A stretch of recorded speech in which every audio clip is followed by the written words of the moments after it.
Where the gamers unite, along with Aaron and Frosty. We're taking flight, tune in, level up, turn the quest in the world of action. We're the best. Welcome to the Town Portal Podcast.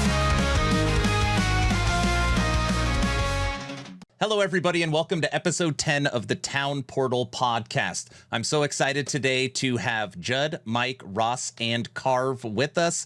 This is the last tour of the Erased podcast, and again, I apologize for the technical difficulties. Today, we're going to be talking about all things Season 2, Tombs of the Erased, and maybe a little of the Beyond. Today, EHG might have broken a record with releasing 100 pages of patch notes, which is absolutely insane. I think we made it through like 1/3, 4 hours leading into this podcast, which is very, very cool. So we're going to be discussing that today. Frosty, why don't you say hello to everyone, sir, and do some introductions? All right. This is the most people we've had on at once, so maybe I might lose breath here, but thanks, Aaron. I'm beyond hyped for today's episode because we've got not one, not two, not three, but 4 absolute legends from 11th Hour Games joining us.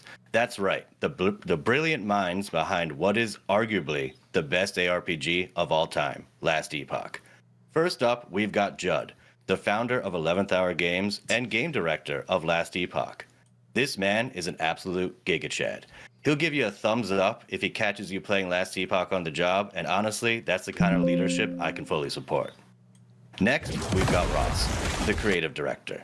He's the hero secretly pushing for your favorite specs to get massive buffs, all while allegedly rescuing puppies in his spare time. Then we have Mike, the senior technical game designer, Twitch streamer, and the proud holder of the Best Beard title 3 years running. Honestly, dude, I'm jealous. And last but not least, Carve, the man, the myth, the legend, a game designer who's been leaking so many exciting features from this upcoming patch. We're honestly just pumped to hear what you've got in store for us today. It is an absolute honor having you all here. Please say hi and introduce yourselves in case I missed anything. Yeah, hey everybody, my name is Judd Kobler. I'm the game director for Last Epoch and founder of 11th Hour Games. Really excited to chat with everybody today about the upcoming Season 2 release. Hello, I'm Ross, creative director at EHG. I've been working in the game since, I think, the 0.7 series of patches, mostly just because I wanted to help out at that time, but then I officially joined later. I think it was 2022, something like that. I've worked on the design and front end of most of the game systems over the years. Hello, I'm Mike. I'm a technical designer here, and yeah, been around most of the time. Not quite since the very start, but pretty close. Yeah, it's just thrilled about this new patch. It's always fun. I'm a big fan of patch day, and it's fast approaching. Hi, I'm Carve, or I guess some people call me Ilka, but nobody at the work, nobody can pronounce the name. And I'm just a nerd who apparently is worth listening to, I guess. Very, very cool. Well, thank you guys for joining us today and give us the opportunity to share everything that's coming. We thought we would just rip the Band-Aid off with the first question. This is a question that's asked, or I guess more if it's a statement. There's a lot of buzz around Season 2. It's been 9 months in the waiting for this highly anticipated update. And we know that unfortunately, maybe in the past, EHG has suffered with some server problems. So knowing that there might be 100, 200, 300 people in my chat think you're going to have 500,000 concurrent players. We just kind of wanted to start with how servers are feeling, how confident is EHG with the amount of players that likely will be coming, and just see what you guys have done to plan for servers. Yeah, our backend team is feeling really good. We've continued to improve our backend infrastructure since the launch of 1.0. You know, now we're doing this with live data and real scenarios, and that's allowed us to fortify these things under actual conditions that we'll see in the wild. We've done things like we've improved our monitoring capabilities, we've reduced our server memory spikes. We reduced the weight of servers just in general, and this, of course, we've also done a lot of stress testing and other things like scaling speed, ancillary service fail state mitigations, etc. And so, and if anything does go awry with the servers at the launch of season 2, we're all going to be at our battle stations ready to fix things very quickly. But yeah, feeling good in that regard. Okay, so no one's taken off to play last Epoch the day There's of no last vacations Epoch. right now on the 17th. We'll all be playing and sitting there and monitoring things very closely. So yeah, we'll be joining you guys on launch. All right, great. So I've been seeing a lot of your promotional materials, the videos.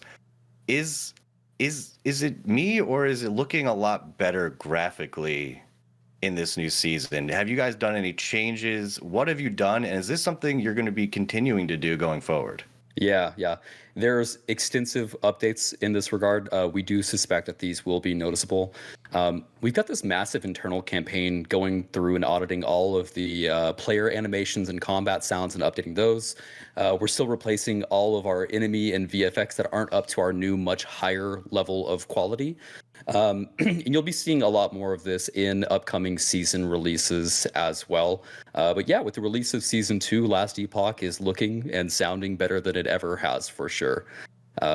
Ross, you've been working very closely in those pipelines. If there's anything specific you'd like to add to that. Yeah, so as you mentioned, Judd, every season comes with visual upgrades as we update older content. Most of these improvements aren't generally attached to a specific season as a goal. We just continually work to improve visuals. There are some exceptions where we might target a specific large visual improvement project to a release, like when we updated the player shadows and lighting at 1.0, or when we added environmental variants to echoes. Updating the engine helps with our options here as well. In terms of VFX updates, we target both player VFX and enemy VFX for improvement. And depending on how old a particular effect is, reworking it can result in abilities looking better and performing better, and being clearer in terms of visual weight and clarity. I think visual clarity is always important, but especially so as you continue to add more complex mechanics to the game. On the sound effects side, it's a similar sort of thing there. We either update older sounds because the sound team have targeted that for improvement, or because there is a visual rework of something that facilitates the need to update the sound there. On the environmental side of things, in terms of level design and textures, we are in the process of a big push there in terms of both the fidelity and clarity when it comes to things like ground textures and contrast, which has a big impact on overall readability when it comes to combat. So yeah, as Judd said, you'll continue to see improvements across the board here with each season.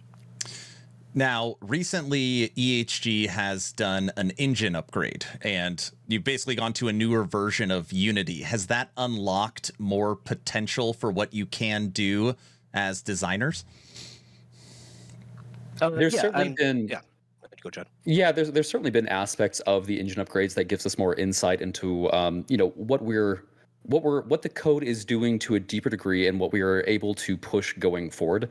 There's upgrading the engine gives a lot of internal ability to improve things. Sometimes it does come with performance upgrades as well. Those are things that we're always excited about. And upgrading the engine is important and something that we do from time to time. Okay. Cool. 13 pages of bug fixes. How important were getting these bugs taken care of before season 2? Really important, right? We want people to know that we're going to be pushing higher and higher quality content as the studio and game mature. Lots of bug fixes coming in season 2. And although there will likely always be some bugs floating around, we've got more dedicated resources for bug fixing than we ever have by a large margin. On that note, if you guys end up finding any bugs in game, please do use that in-game bug reporting system. It's super helpful to us. It gives us your logs and character information, which helps us find and fix bugs, literally 1,000 times faster. So if you guys see something, say something for sure, and it's always much appreciated. Nice. Cool. So, I didn't get a chance to read all the notes, believe it or not. I think there's like 100 pages. Along with the 13 pages of bug fixes, I saw like massive amount of buffs for underused abilities. Now, I know this is just like a blanket question everyone can answer, are you guys looking forward to any particular ability specifically that has been buffed to play with in this upcoming season? And everyone can answer one what their favorite one is.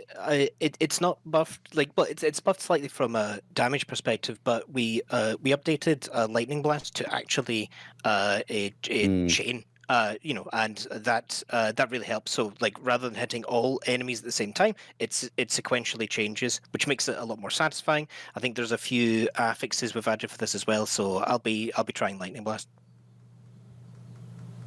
For me, I'm really excited to be trying out Symbols of Hope now that the functionality has changed. I think that's going to be a major improvement to the Sentinel's skill set. So really, really excited about Symbols. There's some like little buffs to Smelter's Wrath, and there's potential in them ability hills. So I'm looking forward to eventually what that's going to become. For me, it's probably I'm most excited for turning Judgment's Consecrated Ground to Aura. Now that I don't need to dump my entire mana pool anymore, because that node got changed to not dump your mana pool anymore, and since Volatile Reversal doesn't immediately give your mana back all now, so you can actually use some other skills and don't need to worry about the Volatile Reversal stuff. Carve, I know what you're doing. You're trying to bring a true RF to Last Epoch. Don't try and fool anybody. We know what you're doing. Come on. We have a couple skills that are basically like Righteous Fire. That being one of them, and one of the uniques coming for Acolyte, I think gives you somewhat similar playstyle. Oh boy. Frosty, I can tell you that I'm probably going to be the only content creator in the world that's going to be playing Summon Bear for my season start. We are going to make a Primalist Beastmaster Summon Bear build. I mean, I'm probably going along with majority of people that I've talked to and just going Heartseeker because I love bows, and I'm so happy with that. I am so unbelievably happy with that. That's hands down what I'm going. Very nice. All right, guys, I don't know who wants to tackle this question. I feel like once season 2 comes out, there's going to be a lot of questions around this. WASD movement in beta form. What's the future of WASD in Last Epoch? Potential strafing, using right thumbstick to shoot as you move backwards. What's the kind of future vision of WASD? Yeah, I can answer this one here. There's a lot on the table and a lot up in the air still. What it's going to look like at the very end of the line of like when do we take that beta tag off of the feature type thing? It's such a feel dependent thing. So we need to make sure that the changes that we're making are things that feel good and things that feel good in Last Epoch specifically. So there's so many abilities that interact differently with this type of like input movement.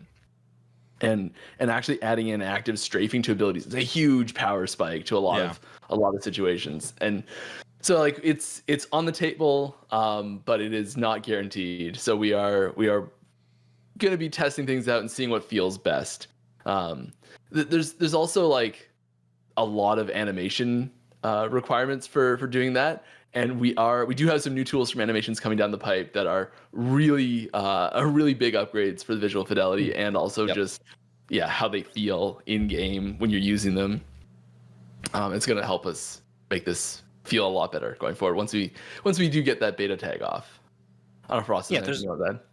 Yeah, there's a level design aspect to this too as well, where you need to, we need to adjust areas to feel good with WASD as well.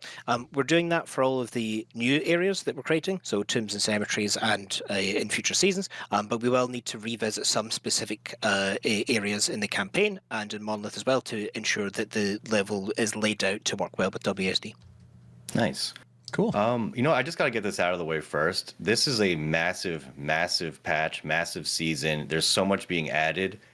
Is everything that's being added now going to be permanent and also available for legacy servers?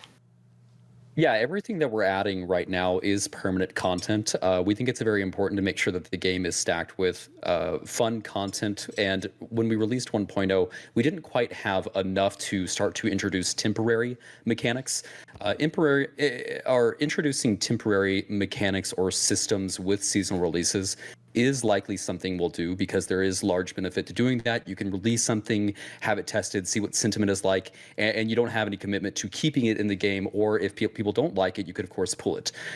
So it is likely something that we end up doing long term, but right now all of the content coming into the game is intended to be permanent. Yeah. Okay, great. I think there's one exception. This isn't anything to do with actual content. It's just that the chat announcements, the seasonal chat announcements, do not happen in Legacy. So there's one different thing. Yes. And what are those announcements going to be, Carve? Probably gonna see me die in hardcore. Oh, jeez. Loot Lizards got hit with a pretty big nerf, 40% reduction. What would people expect the loot increase to be? So right now you probably see a couple Loot Lizards almost every echo. Are we going to be super excited to see them from the loot that they drop? I mean, they've got a ton of really great loot already. We're not actually buffing the loot on them a ton. There's a lot of new methods for you to get access to Loot Lizards. So you can spawn them in your echo webs through the Weaver tree. You can also there's the scale charm as well. So there's lots of new ways, and there's definitely not a bunch of pings happening right now that's distracting me or anything. Yeah, you're telling me. There's a lot of new ways to get access to the Loot Lizards when you really want them a lot. So you're still gonna be able to spawn a whole bunch of them, but they'll just spawn less consistently and just randomly, and you'll stumble across them a little bit less. Yeah, Nice. one big point of feedback was that the Loot Lizards were like extremely saturated in campaign. So the reduction in amount of Loot Lizards you find is mostly notable on campaign because with the Beaver tree, and then there might be a WoW and Echo that contains Loot Lizards, you can in end game get a decent amount of Loot Lizards still. Well, speaking of loot in campaign, I know these champion monsters, these like mini boss type monsters that have been added to the game, will be in campaign. They have a potential of dropping, I think it was a pile of uniques. Is this something that could possibly happen in the very early stages of your new character in a campaign? Yes. I'm actually not sure. I'm not sure actually. Can we ask Holly that, and we can get back to you on the answer to that? Yeah, I suspect the answer is yes, but I'm not. They are difficult, and if you don't have any gear from previous characters, and you're like a fresh start character, and you see one right at the start or as early as they can be seen, they are quite difficult. While we're waiting for that answer, when you guys see Loot Lizards or hear them, does anybody else hear dolphins? Somebody at EHG must hear a dolphin. I can't be the only person. You might be the only person. No way. Mike says yes. I hear where you're coming from there. Yeah. Okay. It's like a dolphin and a murloc had a baby. Yes. Okay. Perfect. I would accept that. They can drop a pile of uniques very early. Okay. Like a pile of exalted items as well. Some of the loot drop types are in game only, but uniques can get any level. I mean, that's great news for speedrunners. Yeah, you're not getting piles of exalted items on campaign. Yeah, but uniques can be at any level. Yeah. Okay. So there's been a lot of shift on loot drops more towards magic and rare enemies as well as making those enemies tougher. What prompted that change, and are other loot pools going to change maybe in the future, or is that kind of where you want to take loot? Well, we don't have anything to really share about future loot pool changes right now. As for the question about the magic and rare enemies, it just improves the feel and flow of the game a lot.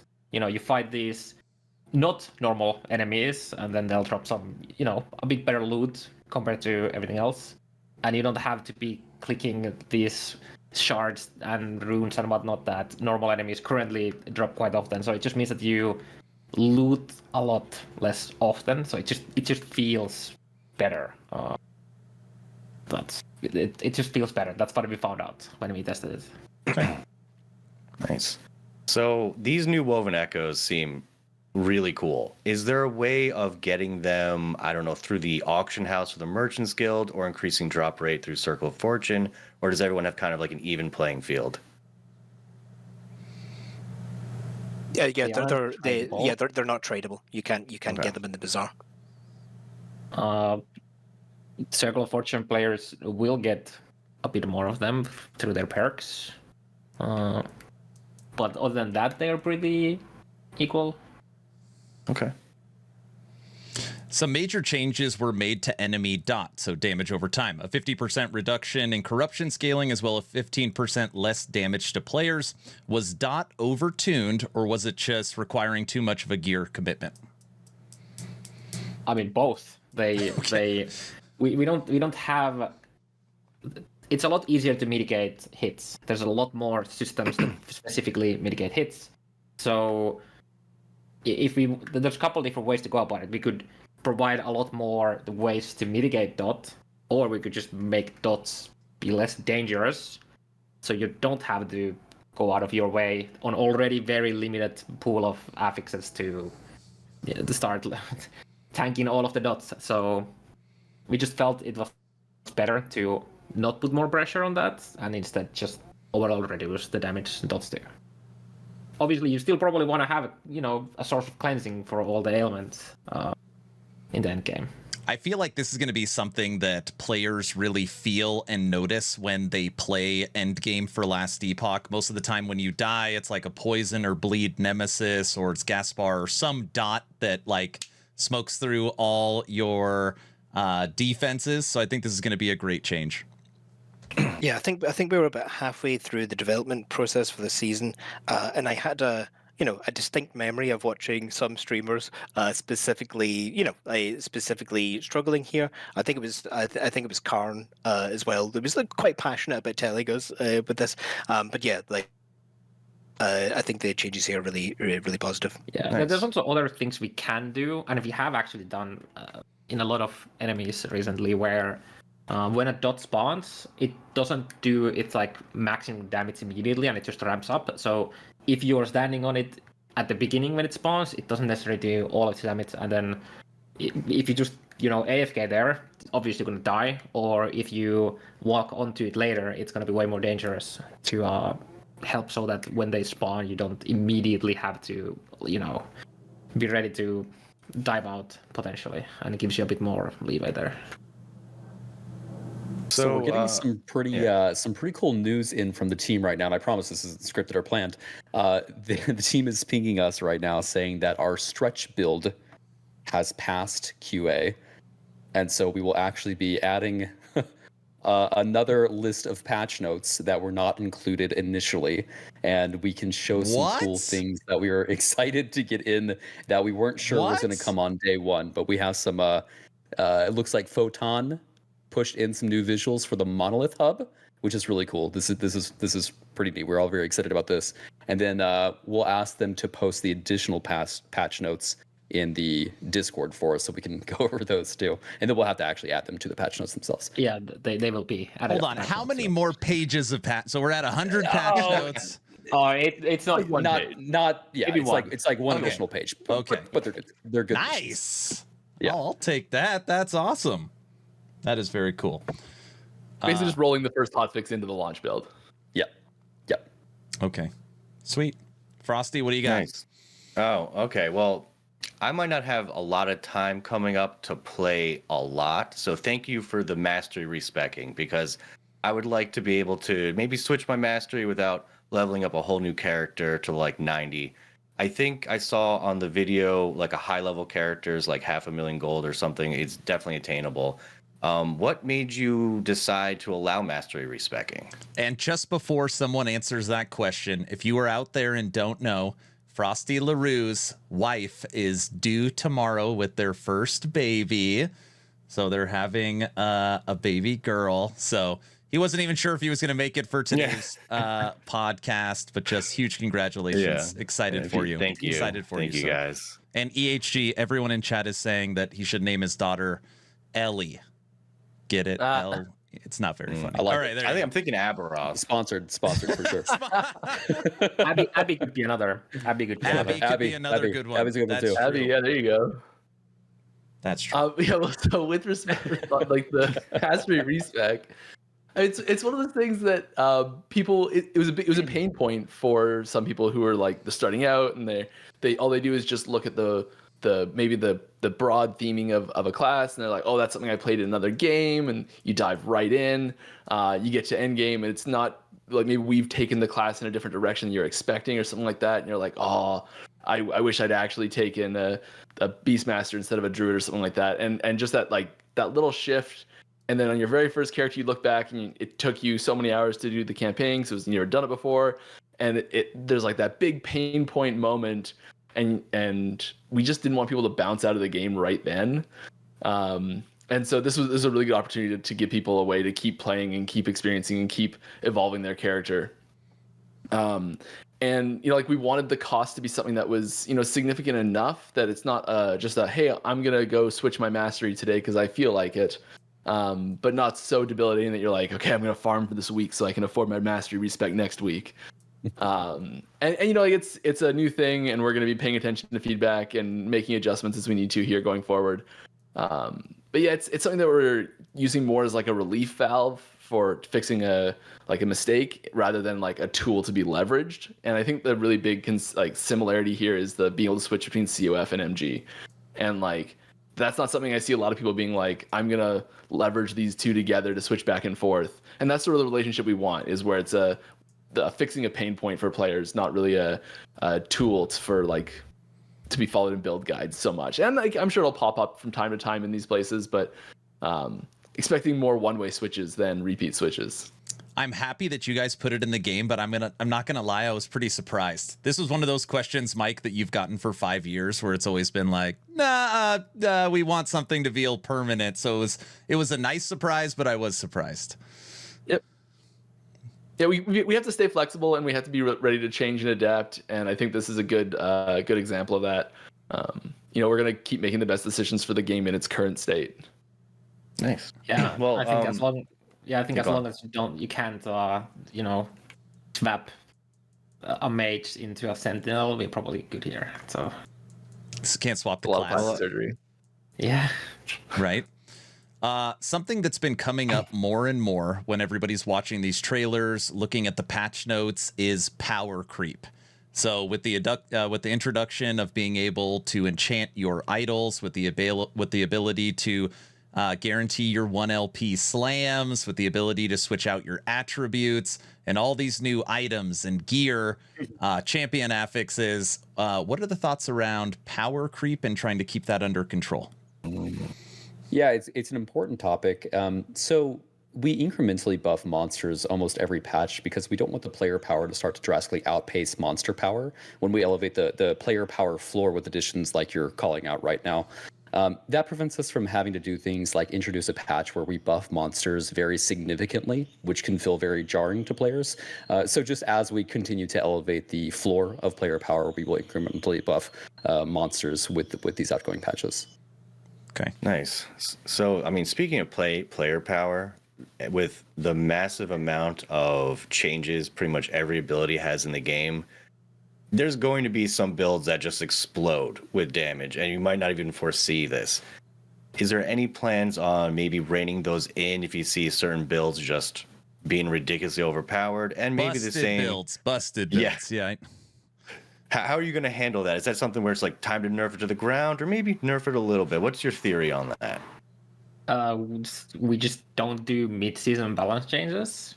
It's just extremely disheartening and disruptive to pull the mat from underneath you're playing a good build and there's no box or anything involved, and then suddenly your build is gone. It's just a horrible feeling. And when we polled the community on this topic, it was pretty obvious that unless bugs are causing it, just keep it intact. And it's aligned pretty well with our internal thoughts on the matter.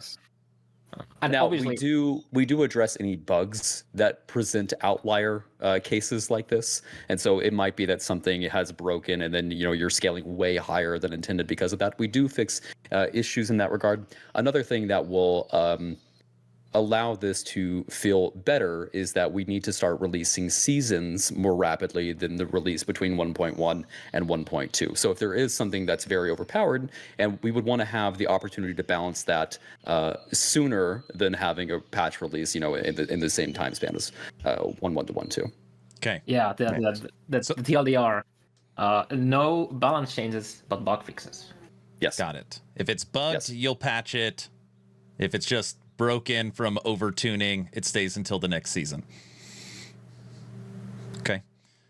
Judd, I'm glad you brought that up because that was going to be my next question. You said something where everybody was like, oh, yeah, we'll believe it when we see it. So I just thought we could bring it up now. On the first tour of the Erase podcast, you said something with Rax and Zizarin that the goal for time in between seasons is actually 3 months, and then if it goes to, I think that's, or if it goes to 3.5, so be it. If it goes to 4 months, so be it. But really, the goal in between patches is 3 to 4 months. Yeah, we think the most healthy cadence for releasing content for Last Epoch in the future will be at a 3-month cadence. It is something that, again, we are getting our legs when it comes to games as a service and the live operations model. We are doing way better than we ever have about making content in parallel. So there are many things that we have in development for future season releases already. So we're making really good progress to what we need to do to make that happen. So the ultimate goal will be 3-month seasonal releases. I think it's more appropriate to say 4 months is something that we feel like is reasonable for 11th hour games at the moment, but certainly not this large gap that we've had between 1.1 and 1.2. The gap between 1.1 and 1.2 was really based on player feedback and people telling us that they really wanted to see additional in-game, these quality of life improvements. And so we had an internal debate about what we were going to do, because we even had a roadmap posted with content that we were coming out with for 1.2. And with all the feedback that we were ingesting, we were like, it's going to make us feel like we are just blind to the feedback that we're receiving if we create the content that was positioned to come in the previous version of 1.2. So we decided it was time for us to, go heads down, listen to the players, focus on the stuff that you guys want, and that is the result of what we have coming in Season 2. It did take a little bit longer to come out, but we do think that people are really going to enjoy the efforts and the content going into this patch. Awesome. I'm excited Nice. for Season 2, and obviously I'm excited for Season 3 because Mike has talked about some Necro stuff. So, I just... Anyways, what do you got, Frosty? So I was looking at the video you released earlier, and they talked about the Gauntlet of Strife Woven Echo, which is basically you're fighting a gauntlet of bosses. Roughly how many bosses are we fighting in a row here? Is it like 2 or is it like 10? What is it? I think it's 2. Okay. Yeah, Holly. I think Holly it's more. Yeah, Oh, no, so it's a lot more. It's more. It's more than 2, and there's champions in there too. No, I think it's It's 7. it's Okay. 7. Yeah. That feels like a gauntlet. And Yes. it's not just bosses. But the bosses have their little champions with them. Okay. They have their minions as well. Well, I'm looking There's forward like to a that. champion that's like paired with each boss. Oh, nice. Okay. So we got mastery respec. That was something that EHG was flexible on. In the past, it's like, no, not out right now. We don't want to do it. They brought that in. We were subbing there for a while. Yep. Something else that has been added to the game is we've always been able to jump through the dungeons to kind of jump through the campaign on alt characters. But something that was always kind of a pain point is you didn't get your idols and you didn't get your passive points, which means you still had to just run this quests anyways. So most people didn't use that feature. Now with Season 2, you could be able to jump through the dungeons and you can get some of your passive points and some of your idols. I thought somebody from EHG could talk through the thought process on this and why the decision was made. Yeah, so the dungeon keys were added as a campaign skip for alt characters. this is something we don't want the keys to drop earlier than where they're dropping right now for your first campaign playthrough, because for new players, this could result in a lot of confusion. They could go and complete the dungeon and then they're spit out the other side at a much higher zone level. And for a new player that doesn't understand that, that can be frustrating, or they just don't think that they've done the right thing. And so we intend this to be a campaign skip for alt characters. One thing that we have discussed internally that we may do is we might actually have dungeon keys hidden in places where our veteran players can know to go and pick them up. So they can actually go, if they feel like they have the skill level, to go and just outskill the over-leveled content for them. Hold on a second. Are you talking about the current hidden zones that are already in the game? You're going to hide keys in there? Is that the idea? That's an idea. That's certainly something that we could do, is hide them in areas like that. Or it could just be a barrel really far off the beaten path that probably people aren't going to go to. Yeah, it's one of those things in discussion, though. We understand that there are a lot of people that would like to progress through the campaign more quickly. We've added that via dungeon skips, but we don't want to mess up the new player experience for the people who are actually new to the game and going through the campaign or going through the dungeons and being spit out at a higher level zone could be a really bad experience for brand new players. And in terms of hiding the keys, it's more like the cave in the starting zone where the veteran bits are. Yeah, that sort of stuff. Yeah. Yeah, like it's that. probably going to be like one-shot cash, so you don't repeatedly farm the key there. The character has a chance, one chance with the key at the beginning if you want to go risk it. So. Okay. It's also, if you've never done one of the dungeons before, some of them are pretty tough to get through on your very first shot blind. So if you do find a key and you go down that extra side path on your very first character, never even played the game before, you stumble into the dungeon by mistake and you just get booped by something and that was your one shot because you don't have any second keys and you have no idea what to expect and you can't learn it. And then you're like, oh, I'm stuck, and you have to figure out where that branch point was and go backtracking it, and yeah. That's a good time to plug the respawn system, actually. Yes. So with the launch of Season 2, you can use an additional key to respawn at the floor that you're on at the dungeon or at the boss, which, I think people are really going to enjoy. We also, this isn't coming with Season 2, but we have a large amount of effort underway for tutorializing some things better, like crafting for new players, or going into the Temporal Sanctum and using those abilities and knowing when to do that. We have some updates coming there that just for new players, it'll make the experience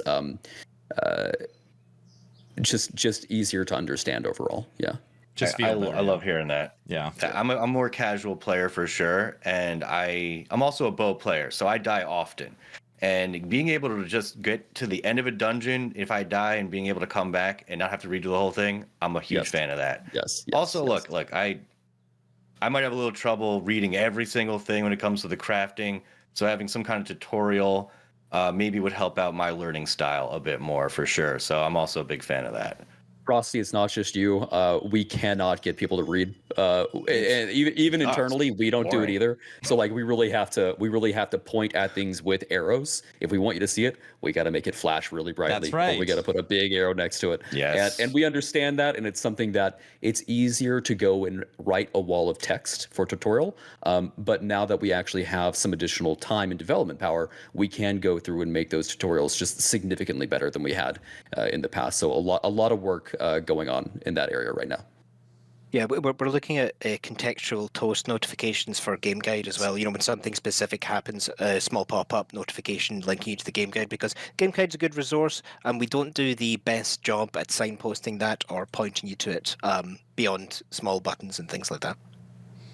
Everyone in chat saying we don't read. So yeah, we need those types of indicators. We don't either, guys. I guess a random, side note question here. So Circle of Fortune and Merchants Guild, are you guys still doing balance adjustments? And have you noticed maybe players veering more towards one or the other at the moment? In terms of balance adjustments, the focus on this season, you know, we had to spend time adding the new endgame faction. There are some small adjustments we've made there, but we are aware of the need to improve some UX and UX in the Bazaar, and certainly some quality of life elsewhere. So it hasn't been a goal this patch to to update and balance factions, but there are some small changes we've made that should hopefully help. Yeah, and as far as like the split that we see going COF versus Merchants Guild, typically at the start of the seasons we see people going COF in large quantities, and then as the season progresses we do see an amount of players swapping over to Merchants Guild. But the split there does seem to reliably be healthy. People seem to be choosing the item faction that allows them to get items in the way that they would like to achieve items. So I think that system is actually working very well right now. Certainly always room for improvements there and slight balance adjustments, but yeah, overall we're very happy with it. Okay. Nice. Gambler's Fallacy is back. What prompted the reversion to reverse it and to bring it back? Also, for the people who don't know, what is it? It's an amulet that makes you always crit if you haven't crit recently, I think. It was a very powerful leveling unique for certain skills that had like high mana costs and whatnot, and you just like Glacier, for example, you just use it every now and then and just destroy the screen with that. And the reason why it was removed was because there was a bug that allowed you to just get multiple copies of it without ever completing the quest. So you could just get a lot of gold. And it wasn't a very big priority to get it back immediately, because there's the Soulfire Bastion dungeon that has a better version of that you can farm for LP. But we found some time to sneak that back in. So yeah. Nice. So with the massive gamepad targeting improvements, is this a good indicator that maybe one day soon we'll be seeing Last Epoch for console? We would love to get to console, and we are doing everything that would allow Gamepad to be of the quality that would mean that people would like to see it on console. We don't have anything there to announce at the moment, but we certainly do want to make sure that when you are playing on the PC, no matter what your preferred input method is, the game is a phenomenal experience. And so this now includes WASD, but keyboard, mouse, gamepad targeting, a lot of really good adjustments going in here, and future efforts for gamepad. I mean, a lot of stuff underway here. We have the targeting feeling pretty darn good right now. The UI has been improved significantly already for gamepad, but we have a lot of work going for UI, mainly navigation, happening for gamepad in the future, because we do want gamepad. We want the gamepad experience to feel native. If you swap over to a gamepad, it should feel like it was built natively for the gamepad. So a lot of good adjustments there coming up. It's some of our very favorite stuff to work on. Both Ross and I have a UI background, so it's our time to just kind of hang out, geek out, work on some UI stuff. But yeah, a lot of good gamepad improvements coming. Console, nothing to announce, but certainly, working our way in that vein. But you guys want to, in the future, have Last Epoch on console. That's a future goal. Yeah, we would love studio. to. Absolutely. Okay. Yeah. Okay. Awesome. I get this question all the time. Why is it the Weaver tree and not the Weaver web? I know. And what is a super beacon? The name originally was Weaver's Web. There's a lot of debate internally about this, because I thought we thought people would default to calling it the Weaver tree anyway, and we call other trees skill trees and things like that. It's not it's not a type of naming that is it's consistent with the rest of the trees in the game. But yes, it was a divisive decision, let's put it that way. Got it. In terms of super beacons, those are just bigger beacons like you have in the Monolith. They reveal a large area on the echo web, and that just allows you to plan things out a bit more. Like if you've got imprinted woven echoes, that's a good way to search for those passively spawning. Okay.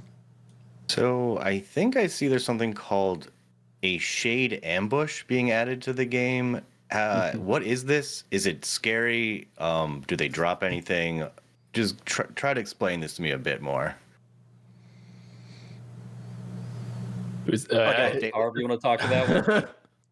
I mean, it's like a normal shade fight. It just pops in your echo and drops you loot if you can kill it. It's the same ambushes we already have in other like ambush echoes already. So you'll like the mechanics for the ambush part of it happen the same as normal, and then it's the Shade of Orbis fight just like you'd fight it normally.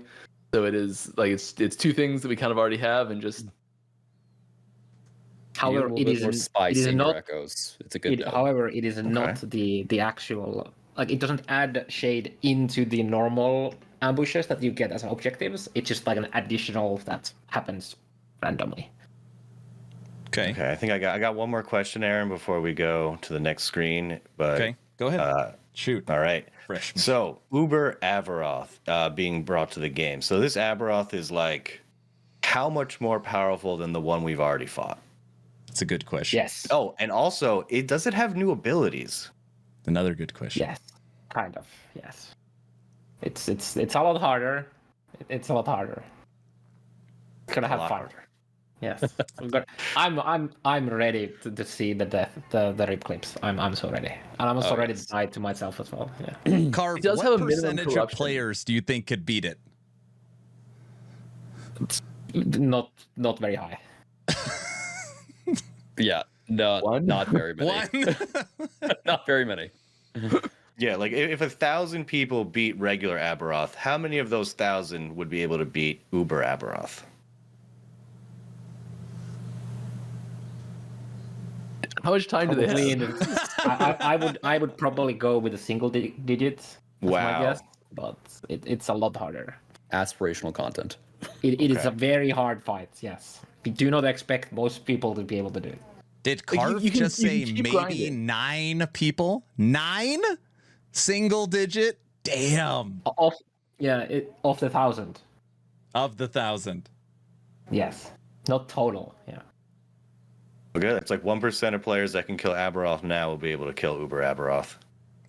That is what I am thinking. We had some technical difficulties at the beginning of the stream. Don't worry, I'm not terrified to go to the next scene. I'm sure it'll work fine. Please work fine. Please work fine. Moving on to our second scene for the Town Portal podcast. Oh god, everything. Oh, that's fine. Aaron, are you still there? Can you guys hear I Aaron? can't hear Aaron. Oh no, where'd he go? It is echoing. It is we echoing. can hear you.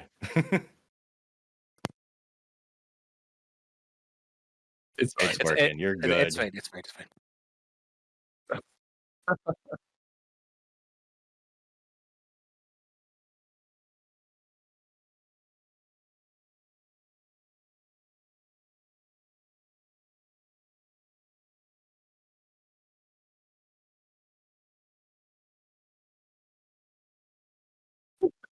No, you. Oh, wait. Wait, really? Hello.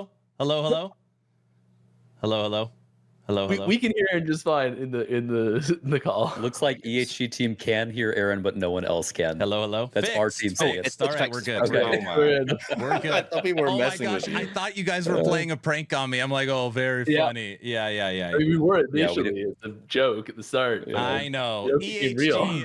EHG, if you guys didn't hear, was gracious enough to give me 27 clips to show off on this extra screen. And we're going to go through these right now. If anybody wants to pause and comment, go ahead. So we're going to look at some skill. We're going to start off with some MTXs. Chthonic Fisher. And with these, you guys will notice some of our environment and lighting improvements as well. These clips have some good effects into them. Mm-hmm. I love these so much. Just the variations that come in. Chthonic Fisher's so already gross. so cool looking that it's like, you know, it's like double. Moving on. Okay.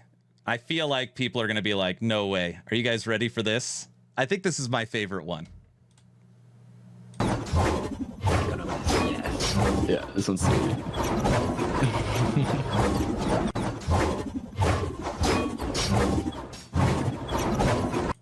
Anybody a fan of hammers? It's so good. It looks so good.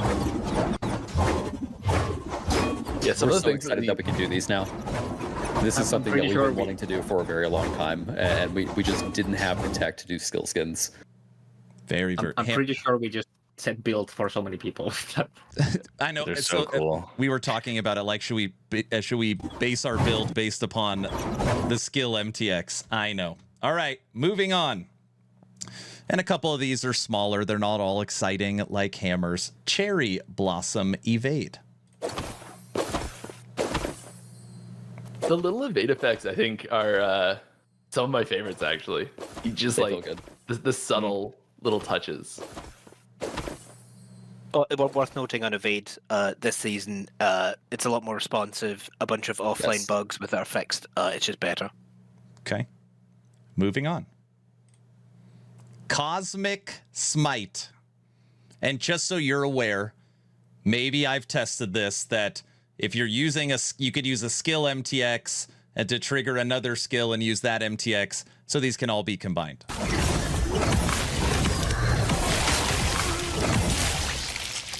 Yeah, I do love having the visual connection between skills in the cosmetics as well.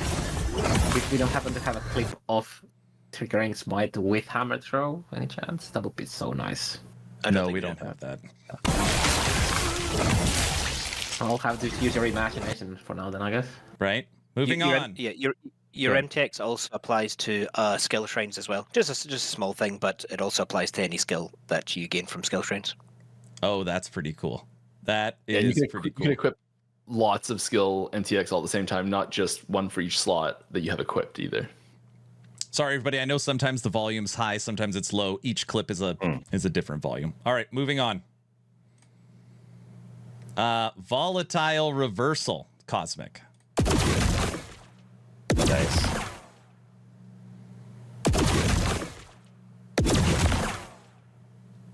Whoa! It's pretty cool. Pretty neat. And we continue. Okay, guys. This is Dragon Claw Rive. I've been playing so much Primalist, I swear I see swipe when I look at this. Tell me unless I'm losing my mind, which I probably am. I can see it. You can see it? Yeah. Yeah, I can see it. Yeah, for the first two swings, yeah. Yeah. This is Rive. Dragon Claw Rive. Okay. Itera's Messenger Wings Backslot. These ones don't have any audio. You guys probably don't know this. I'm not a wings guy. I never wear wings, so the chat always gives me crap when they see wings. Okay. It does some sort of bet that you can lose to us and force you to wear wings. They always do that. I'm a wings man now. Chat's going crazy. Moving on. Okay. This is actually, in my opinion, Carve, the best one when it's automatically triggering smite. The Warpath. Holy Warpath. It'll hunt you down if you use this while playing Void Knight with Warpath. Don't buy it. Don't do it. Right. Against the TOS. Okay. Warpath. Spin to win. Moving on. Login screen. So MTX, historically, if you look at Season 0, Season 1, your MTX was not actually shown on your login screen. Now it is. Quick question about the ability MTXs. I don't typically get MTX, but ability MTX I'm super into. So is this something that you will plan to have on possibly every ability one day? And even going further, will there be multiple for each ability one day? Yeah, I think it's a very high likelihood that we get all abilities and then multiple per abilities. It's one of these things that we are really excited about internally. We're constantly getting into calls and geeking out about just things that we can do now that we have this tech. Some of the ones that I'm most excited about are like the minion skill reskins, but of course those are the hardest to or the most resource intensive to actually create and implement. But I want a phoenix flying around that's a falcon, or I want like there's just so many cool things that we could do with the minion reskinning. And on our last podcast, people were they want to see the capybara in one of these slots as well. Definitely we will be implementing a lot more skill MTX. If you guys have any ideas for those that you would like to see, we're pretty easy to convince right now. So if you guys have any ideas or suggestions, feel free to go to our Discord or our Reddit or our forums and make those suggestions. And it's just something that we're looking to figure out what the catalog is going to look like long term. We'll be adding a lot more. Okay. Yeah, I think the goal is definitely to pick a theme and have enough with the skills you're using to put together a nice theme. Like if you're essentially using Warpath, you should be able to put together a sort of teal theme, like a Death Knight theme, like that, that sort of stuff. We're also adding for the different colors that we have here, we're adding different hit, flash, and death V effects for it as well, so that if you have red lightning blast, you don't have the blue hit flash and things like that. So we've added a lot of that this season as well. So I have audio sometimes too. I figured you guys knew this question was going to come. I could see it going in the chat over and over again. People want to spend money that only play offline. Is there any plans to bring cosmetics to the offline crew? Yeah, it's something we know people want. We'll do it. Nice. Consider it written. Consider it done. Moving on. New lightning blast. Yeah, and just to reiterate, like Ross said earlier, we now have lightning blast where it actually chains, and it feels so much better. It's just a little recolor here, but it feels really cool in game. Yeah, so some skills work well with just a very basic recolor. With some skill effects here, we've created a theme for it, and it's like something new. And with others, simple recolors are actually quite effective, and this is an example of that. People say this is how you become a Sith Lord, right here. Yes. Yeah. Yes. Right? And we also do have, you mentioned earlier about some skills getting multiple conversions. We do have some already that'll have multiple conversions. Like there's multiple lightning blast conversions, I think.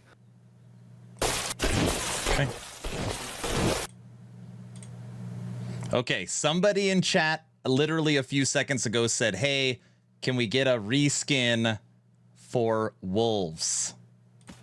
They must have heard you. Yep. This is unbelievable.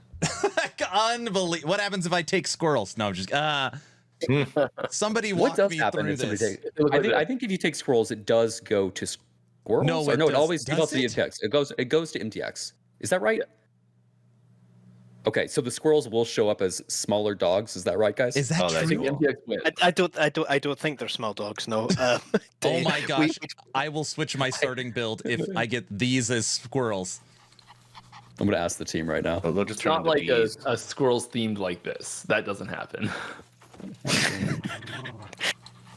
We did talk about this recently. So this is a pestilent hound summon wolf skill MTX. Now people are saying hell squirrels. Hey, by the way, since we're speaking of squirrels, when are we going to get that void conversion for squirrels that we get out of the shrine? You guys must get that question all the time, too. That's fine. Mike, what do you The think? Primalist theming itself doesn't lend itself well to a actual void powered skill. There's not enough support in the Primalist tree to actually give a void skill to Primalist right now. That's fair. We'll just do void bees then. All right. Moving on. This is the hatchery portal. Hatchery portal. This one's one of my favorites. You like this one? Yeah. Okay. We need a Leroy situation. We need to use that egg and that dragon to like run through and break them and stuff. That's exactly what it should be. Yeah. That was one of our Woven Echo plans that didn't quite get across the line, unfortunately. Oh, geez. Rainbow Evade. Might be coming.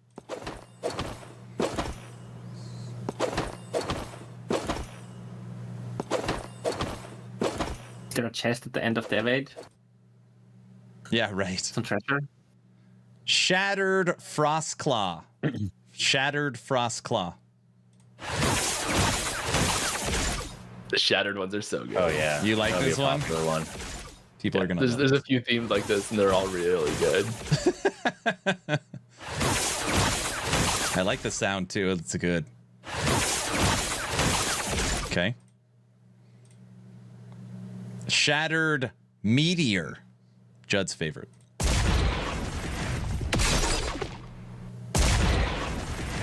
Cool.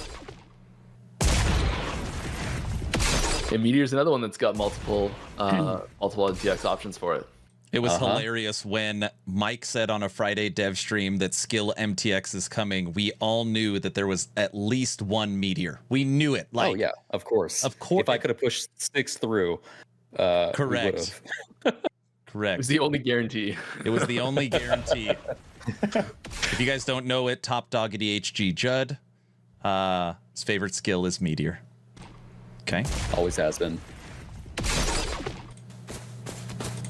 This is the Slack Hopper Pet, and I'm hoping one of you could tell me what's flying in and out of its shell. Those are little frogs with wings. I was like, Friend. is that what it is? They, It's a frog? Yeah. They live inside that shell. They're a mutually beneficial relationship. Oh, nice. There's lore behind it. Little symbiote. Oh, it's a frog fairy. Mm-hmm. There you go. I can't get over how the eyes pop out. The eyes are at the good. The eyes start are here. good. Yeah. I didn't even notice the eyes popping out. Hold on a second. Oh yeah, they do pop out. It's like a turtle head. All right. Now we are moving over to Twitch drops, and there's a couple other ones in here. So come April 17th, your favorite creator, if you gift a sub or do one tier 1 sub, I don't know if Prime sub works, guys. This is the support a creator unique. It is the Corrupted Maelstrom. I don't think Prime subs worked last time. Okay. Yeah.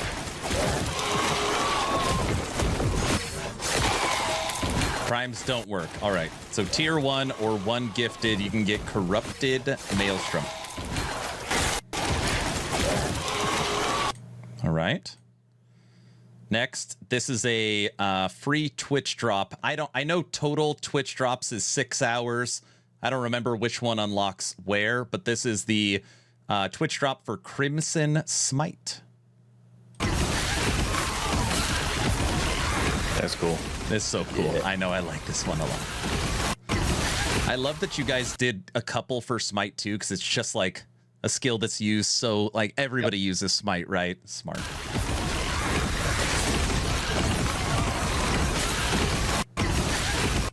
All right. Holy Shuriken.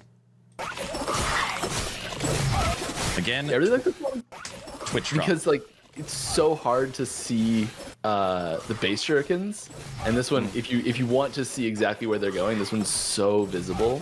Some people don't want to see where they're going either, but yeah, if you do really want to see where they're going. So you're saying this is pay to win right here. If you want to see where they're going, this is the pay to win MTX. I mean, if you could control where they were going, sure, but they have a mind of their own.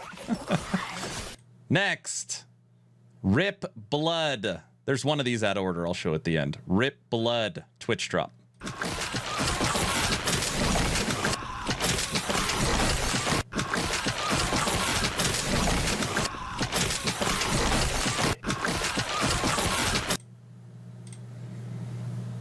Holy Lightning Blast Twitch drop. I think I just really like the lightning moves. Lightnings always look good.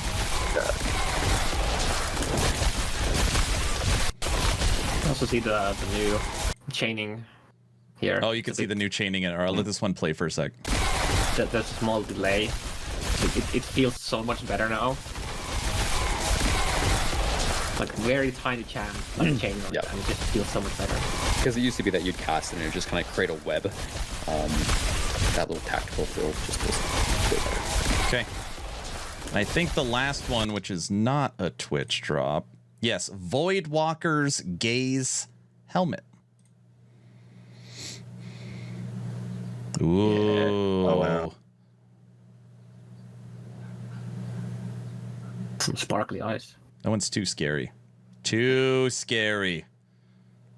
All right. Now, EHG sent me, I believe, an additional 5 clips that I don't have queued up like this. They came in late, but that's okay.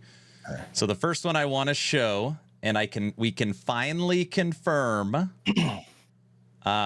Judd's very happy. Do it. Meteor. around. Meteor. The BTO. What? The B tier.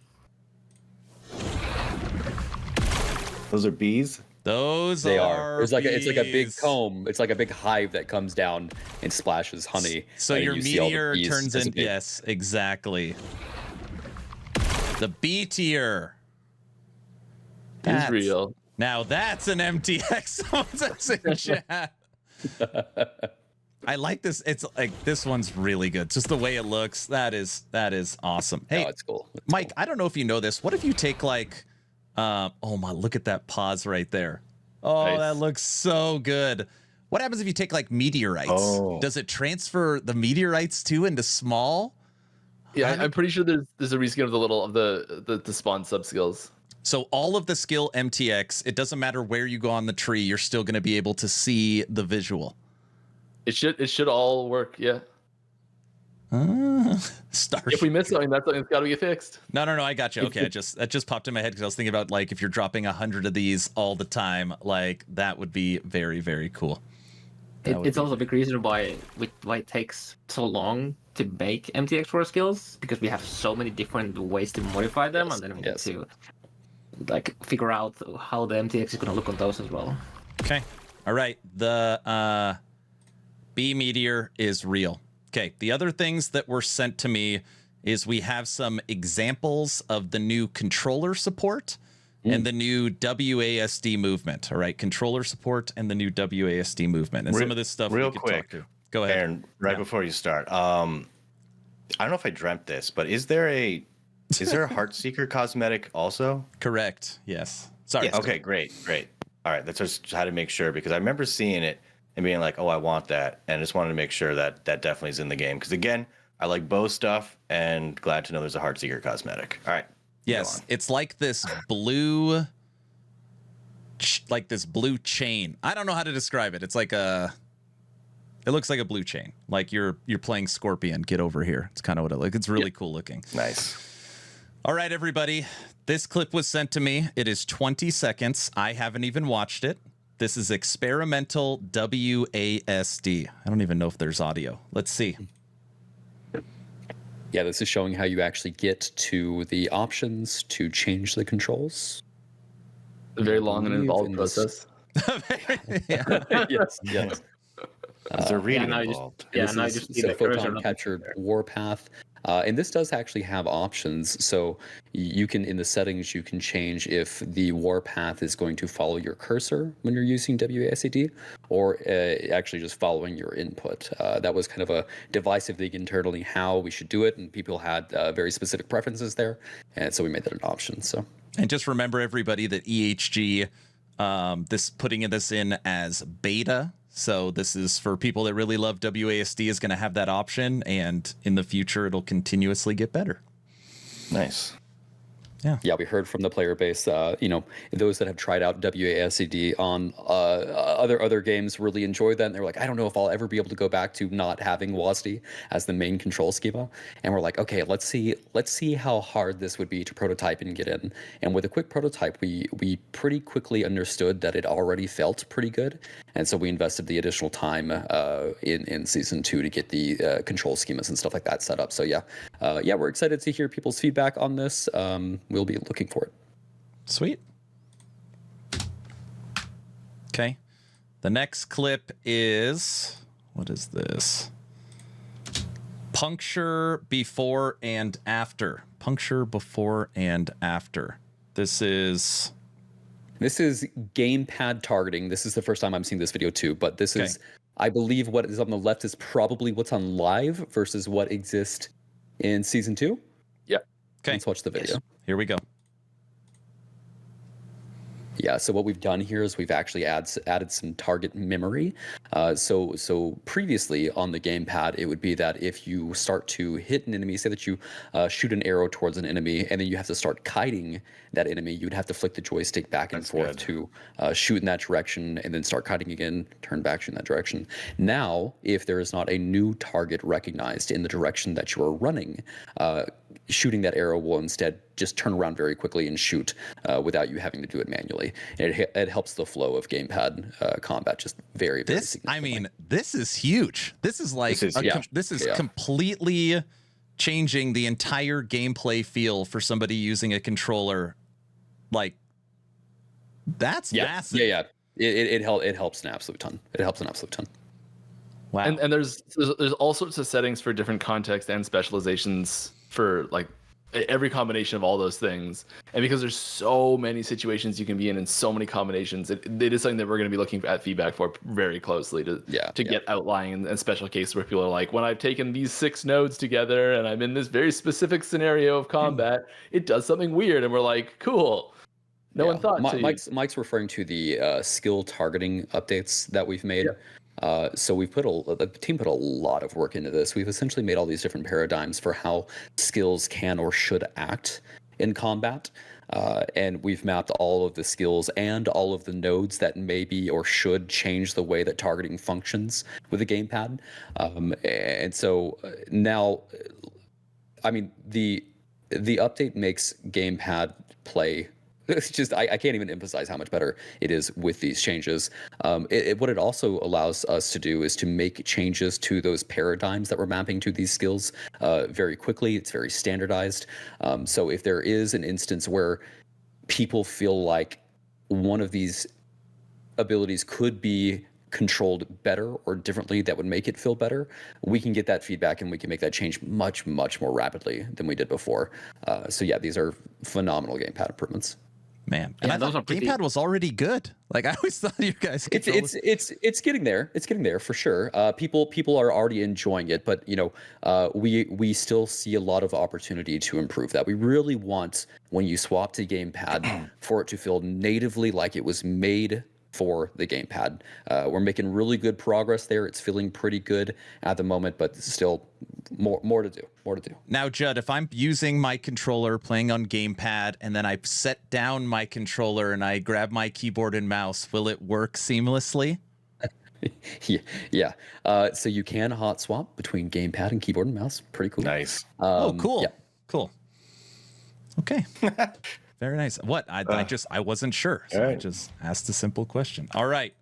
And I will say this is a huge DPS increase, this change too.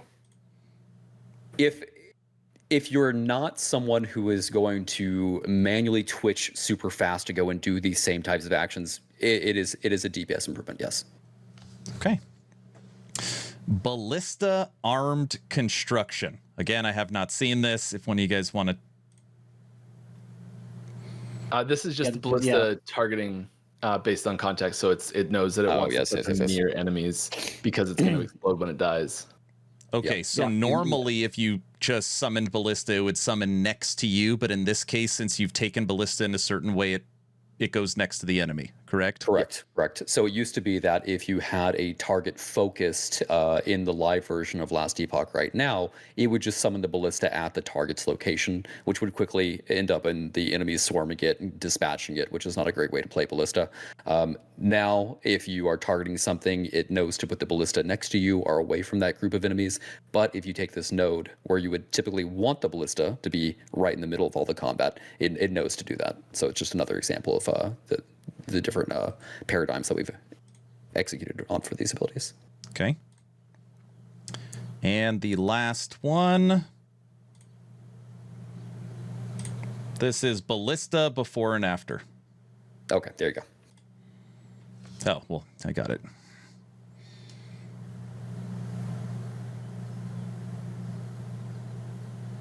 Oh, and this is when it's, I see. So on the left-hand screen, you are putting the ballista around all the enemies for it to die. And on the right screen, it's staying close to you. So you're actually shooting it at range. Correct. And it's every single ability in the game. So like these are just a couple examples, but everything has been touched. So if you have a certain build in mind and you're like, oh, these don't really apply to me, they absolutely do. Something that a skill that at least when I'm streaming Last Epoch, people talk about a lot is using a controller and Fury Leap. I don't know if anybody has any experience with that, but I think I don't know. So what that does now is that if there is a recognized target, it will Fury Leap you to the target, and if not, it'll take you as far as the maximum allowed range will take you for that skill. Okay. All right. Awesome. Well, I've got a couple of other extra little things to show off here. I know people have already seen a lot of them, but I thought, why not look at some unique items? Why not look at some unique items? Maybe not everybody has seen all of them yet, so we picked some ones that haven't been released prior to the patch notes, and I thought we could look at some of these together.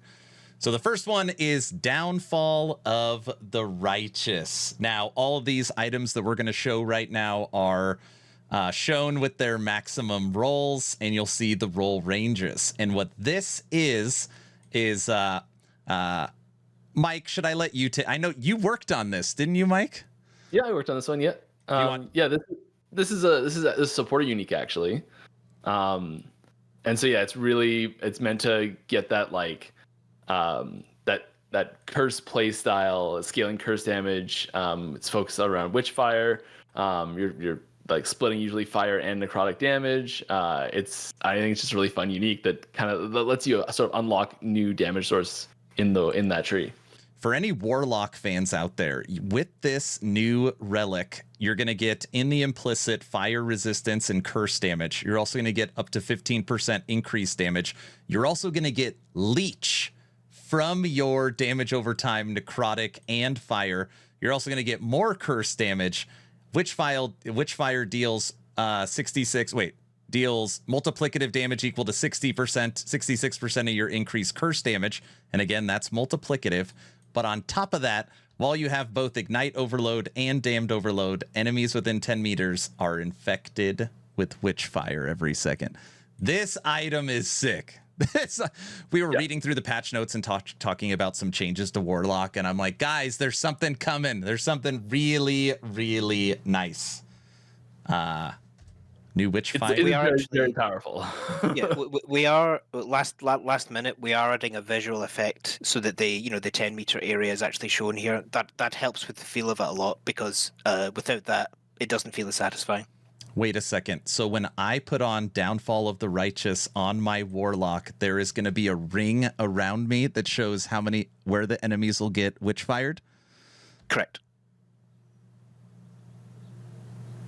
One of the many skills that have a ring dealing damage all the time to enemies that go into it, yes. Wow. Okay. That is very, very cool. Brilliant, people are saying in chat. All right, moving on to an Acolyte relic. This is Unearthed Memories. Wandering Spirits is centered on a gravestone at the target location instead of you. The gravestone grants allies within 12 meters 15% multiplicative necrotic damage over time against cursed enemies. Increased reveal rate for Wandering Spirits, 12 to intelligence. What is a gravestone? Does anybody... like you go to a graveyard and there's like lots of the gravestones. I know what a gravestone is. I mean, like that. I mean, like, what does this actually pull up a gravestone like? Is there a new visual in the game for it? Yeah. I think so. There's so many new uniques, it's impossible to target them all. It's fine. Wandering Spirits is centered on a gravestone. There is a new visual. Okay. Yeah. Very, very cool. No, Mike knows. It's all right. Leaks. Moving on to unique number 3. Soul of the Mountain. Soul of the Mountain. Now, lately, we've been playing some Machine Gun Spriggan on stream, and maybe or maybe not, we are preparing for a new Primalist Relic, which is this. So with the Soul of the Mountain, you're going to get 1 max Veil Spirits per your 15 attunement. Spirit Thorns has 3% less cast speed per Veil Spirit. Gain a Veil Spirit every second while in Spriggan form. Increased health regen, increased spell critical strike chance, poison, and physical resistance. And the implicit is Leech. People in chat are saying, oh my gosh, so many builds to play. I know. That's what I'm saying. I know. The minion leech here, I think, is really the important part, because it's like it's that passive healing. Yep. Moving on. Who does anybody want to talk about this one? The Descent Smite. This is one where people were like, no freaking way. I don't even know if you guys can see it. My belt. Yeah, I know you guys like this one. Just to note, the mana potion portion of this cannot crit. I see. I will read it. This new belt, 45% chance to cast Smite on hit, maximum 6 per 10 seconds. This cooldown resets when you use a potion. Using a potion restores Volatile Reversal's cooldown. With at least 50 intelligence, Volatile Reversal deals 20% multiplicative void damage. With less than 50 intelligence, Volatile Reversal is converted to fire. Up to 25 intelligence, increased chance to find potions, 55%. Mana gained on potion use. Everyone's like, my fire VR. Now, while we're looking at this item, I thought we could talk for a second about your guys' vision on roll ranges inside of uniques. And I bring that up because this item specifically can roll 4 to 25 intelligence. How does that what makes you think, or even like, roll ranges are exciting, right? I like yeah, we like roll ranges internally. I think we were kind of conservative in this regard early on, and I think we are loosening up on making roll ranges lower minimums, higher maximums. Yeah. What about negative? You don't have those. We do have that. Yeah. Okay. I think it depends on the type of stat it is as well. Intelligence is one of those stats that it's like it lends itself really well to this like big range. And there's certain other things that'll be on items where like the mechanic needs to be a certain level of consistency to feel like it's doing something or have an impact. That roll range will be tightened up a fair bit as well. So it's like it does depend on what the stat is a lot, but where we can do longer or bigger ranges, we are doing that a lot of times. And we sometimes in like that's one of the things that we let creators with like supporter uniques have influence over quite a bit is the roll ranges. We ask quite often like, how big do you want the roll ranges on your item to be? And what's cool about that now is we also have an extra tool on our tool belt to be able to re-roll the ranges with unique items, including the implicits. So that's pretty neat as well. Which lets us open up the ranges even more as well. I see. Crystal Wind. Now we're looking at a new quiver that is coming. This is a high-end quiver. This is level 77. And on here, for this new quiver, you guys get ready for your Heartseeker marksmans. The implicits are armor, chance to shred armor on hit, and armor shred effect. Gain 4 stacks of Crystal Wind per second while moving, and 4 stacks when you evade, maximum 8. Directly using a bow attack consumes up to 4 stacks of Crystal Wind to deal 15% multiplicative damage per stack. 75% chance to slow bosses and rare enemies on hit per stack. Chance to petrify other enemies on hit per stack of Crystal Wind consumed. 10% increased movement speed. Up to 10% increase cooldown speed. Who wants to talk about petrify?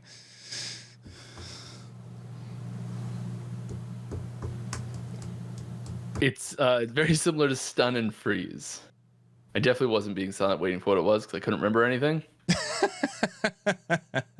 It's been they do get a visual like a skin that goes over them, like turning them to stone that locks them in place. This is like Majos's ability, right? Yeah. Yep. Okay. Petrify I like this. coming. I'm a big fan thing- of this item. Yeah. One thing to note here is that a lot of the oftentimes we have uniques that have their like own like subtypes that you cannot drop normally outside of the unique. This is an actual, I believe, new quiver subtype that isn't limited to the unique. So it's just a new endgame quiver subtype as well. Very cool. I'll double check that. You're checking it right at Petrify? No, if that subtype is droppable. I'm pretty Yes, sure it does drop naturally. Yeah. Countenance of Majasa. This is a new iron glass shield. By the way, earlier somebody was begging me to ask you guys to put in shield cosmetics. So this is just me saying that I would promise to do it. So now I've done it. A new shield coming. This is level 72. So in the implicits, you've got block chance and block effectiveness. Each second, every enemy looking at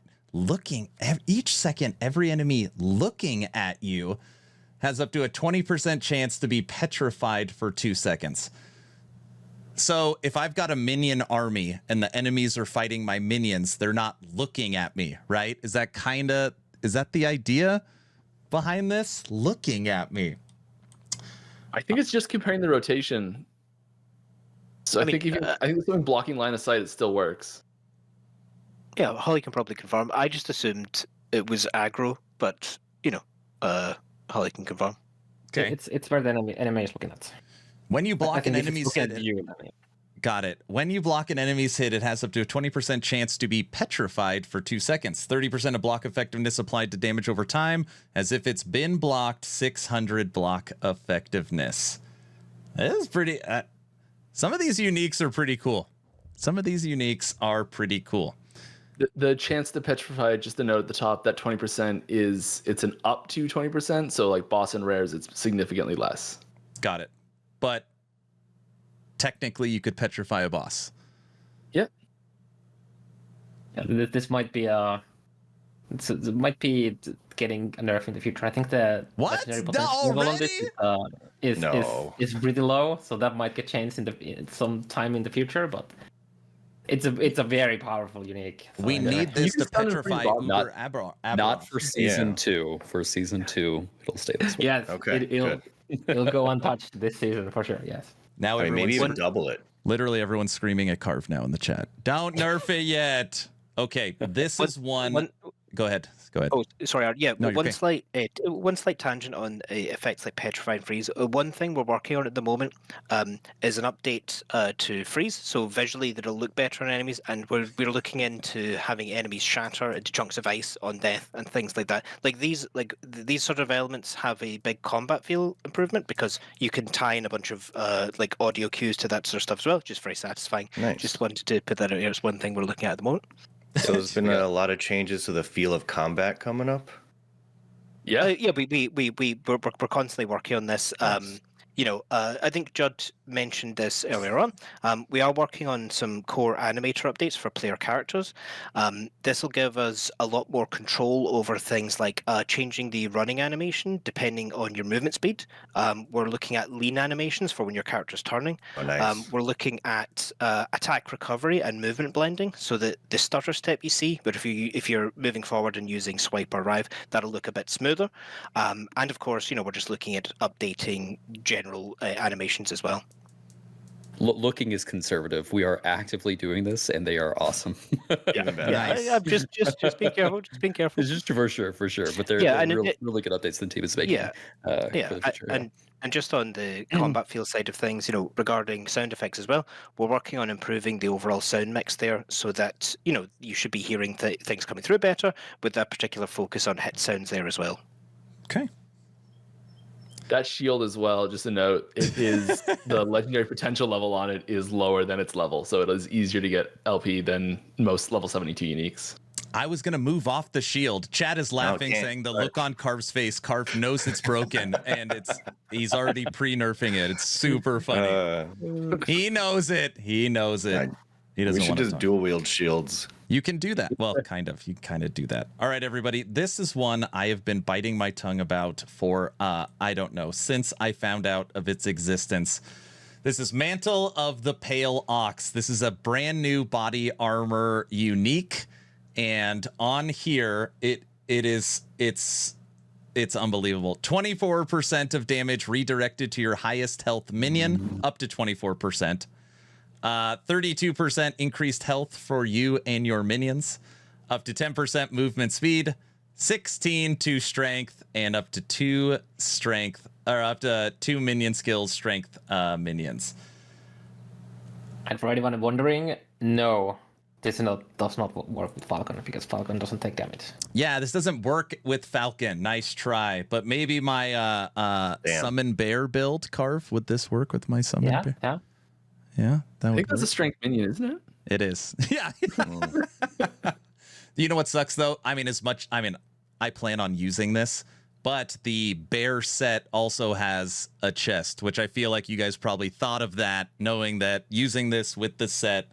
So then I gotta think about it. But anyways, yes, this new Mantle of the Pale Ox, that if you are any person using a single minion build, 24% of damage redirected to your highest health minion. Very, very cool. Jeez. The 1 to 2 range on the strength minion skills. So like if you get like a 3 LP, but it's like 1, that's a lot less value than if it happens to roll a 2 on there. This is just thinking about that. Carve, can this roll 3 LP? Is that, you think that's no way? I right? mean, everything can. It's a different question if it will. So yeah. All right. Moving on. I don't remember what the LPL is flat. It's flat? Yeah. Oh, so you can get 2 LP on it for sure. All right, everybody. This is the final unique to show off. This is Grasp of the Blood Mage. On here, you've got in the implicit armor, increased cooldown, recovery speed, and some other stats. Up to 25% of hit damage taken from bosses and rare enemies is dealt over 5 seconds or 4 seconds. So good. Chance to bleed on spell hit, leech on spell hit, spell crit chance, and 250% of mana spent reflected to damage as you. Yeah. To you as damage. To you as damage. Yes. Bleed smite, people are saying. So this is a new affix, right? 250% of mana spent reflected to you as damage. Yep. Yeah, I don't think it exists anywhere else. I think, yeah. Okay. So going like mana reduction is actually a defensive. This top affix is what makes this extremely strong. So instead of all the damage, you get hit and you're one shot and you're dead. 25% of all hit damage taken from bosses and rare is dealt over 4 seconds. It kind of saves you from getting one shot, or it gives you time to react with, potions or whatever you need to do. Very, very, very, very powerful unique. So everybody, that is 27 different clips we have looked at and 8 new uniques coming. Judd, do you know off the top of your head, how many new uniques and weavers are we getting? Is it 11 for the Weavers, guys? I think it's something 20 total. That sounds Yeah, right. yeah, it's 25 overall, and maybe slightly less than Weaver as well than you said, Judd. Maybe 8, but perhaps.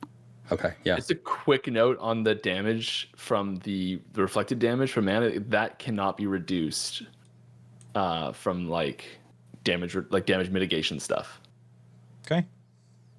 Got it. 2 damage.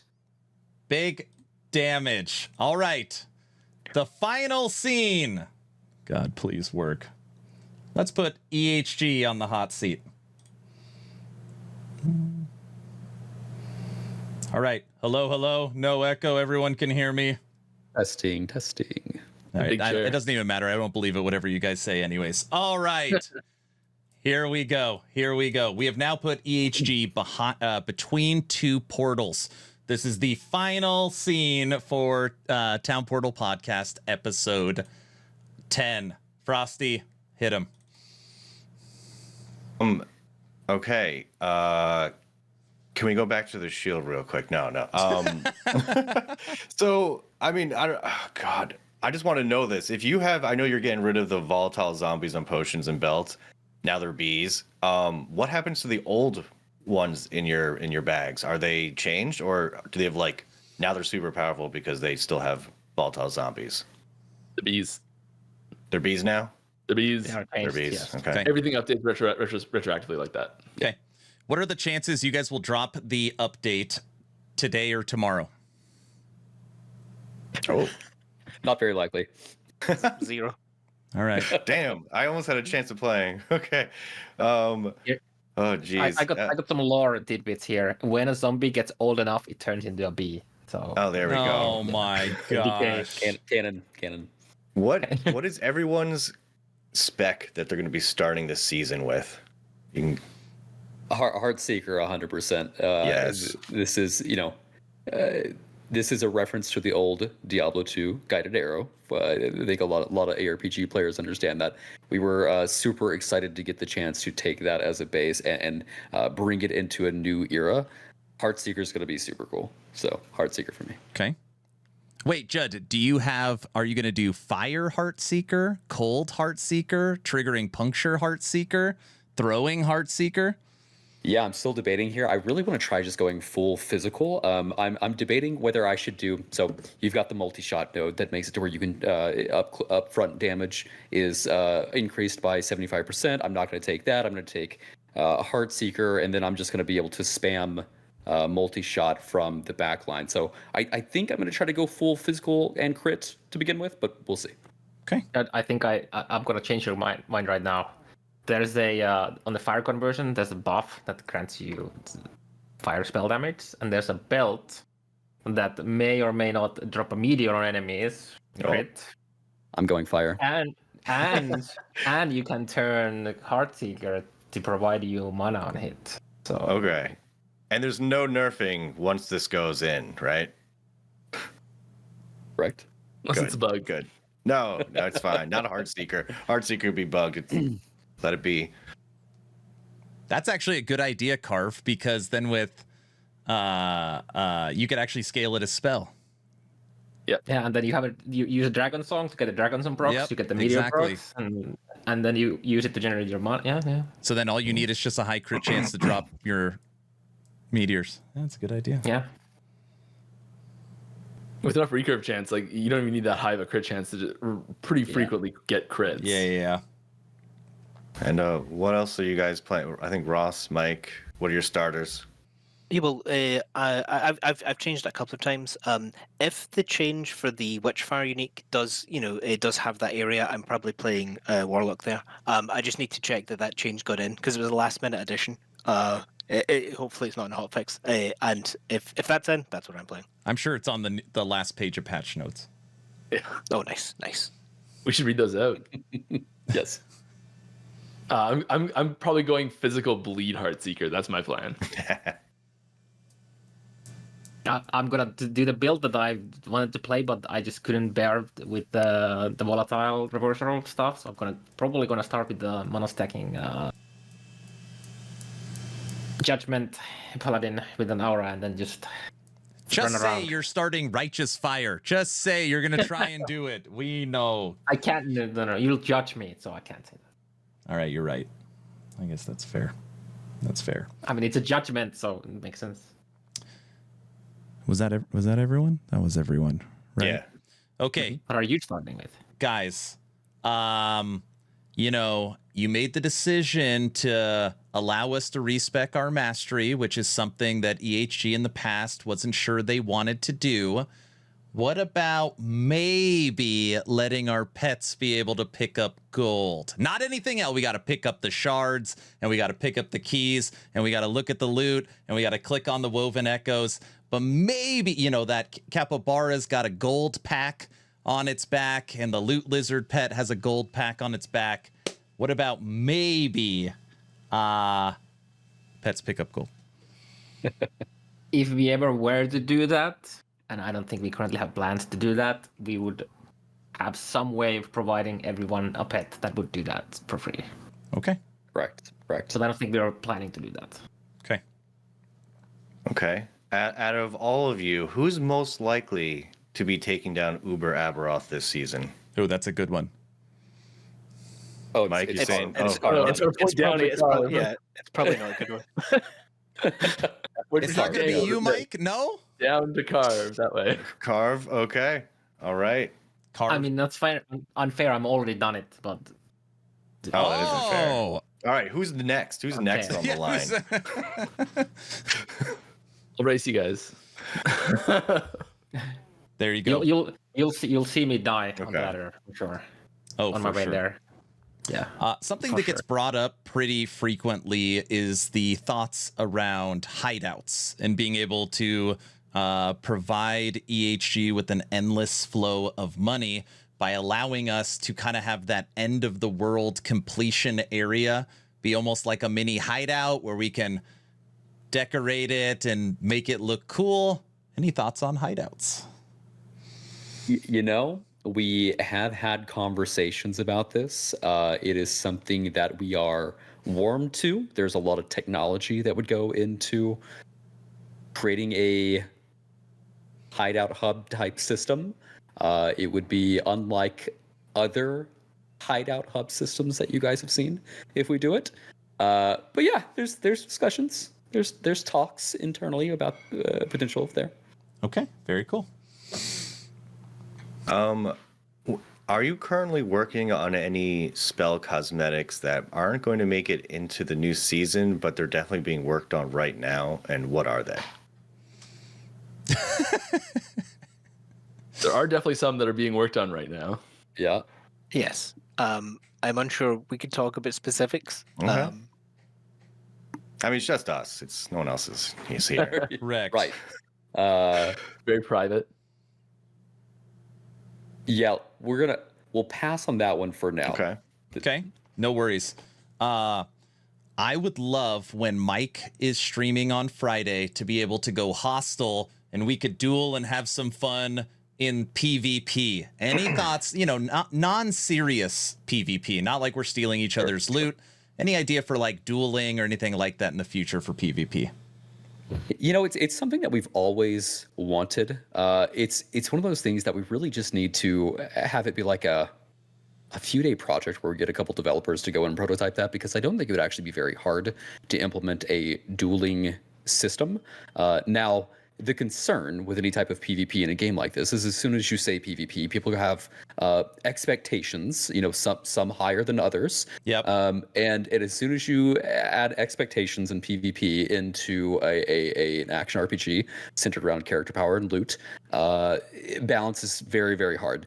I think if we could set expectations correctly, entering something like a dueling system would be very possible. Yeah, we need to have like a weekend jam on something like that. Very cool. Okay. This is another each of you question. Are you starting this season on Legacy or Season? And are you going Merchant's Guild or Circle of Fortune? Oh, wow. Season COF. Season COF, yeah. Yep.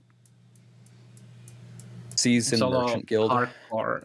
Yeah, solo hardcore TLF, of course. I need to get those. All right. Death Nice. notifications. All good. Yeah. Good answers. Judd, the top dog, the initial person, the first person to put out the Reddit post, the reason why this game exists. Since the Kickstarter days, Last Epoch has come so far. It's been like kind of one of the more favorite things as we watch the Kickstarter video to just see how the game has progressed and what you guys have done, which is just truly incredible. Do you feel like the vision that you had for Last Epoch is truly coming to fruition in season 2? Yeah, it's incredible to have started where we started and be here. It's really surreal in a whole lot of ways. For those that don't know, Last Epoch started as a Reddit post in 2017, where I wanted to make the next great action RPG and found a bunch of really passionate people. I was really fortunate to find, skilled developers and artists and musicians that were excited about, potentially taking that journey with me. Yeah, and then my goal has always been to get a bunch of die-hard ARPG enthusiasts together so we can get into a room and debate what the best systems for an action RPG could possibly be. Just get a bunch of people that love it, know it deeply, debate what's going to be the best, and we have fostered a team that is exactly that. And so the vision for the game, it continues to evolve. It will continue to evolve going forward. But I think as long as we have the right people in here and we can have really good, healthy debates as a team, we will consistently make good decisions to make the game great. So yeah, I think it's going in the right path. Love it. So cool. So awesome. Well, yeah. I don't know something? I I got one more thing Go here. ahead. I mean, speaking of the vision and future vision of the game, are you guys planning on like this season coming out? It's like an expansion. Are you ever going to make like an expansion to the game, or are you just going to keep it as is and just do huge changes when it needs to be, seasons when it needs to be? Also, for people who own the game, are you going to ever charge for an expansion coming up, or are you still going with the $35, which is pretty damn reasonable these days, Sure. going forward?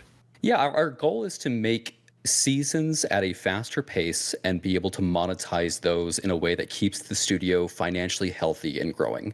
That is the goal.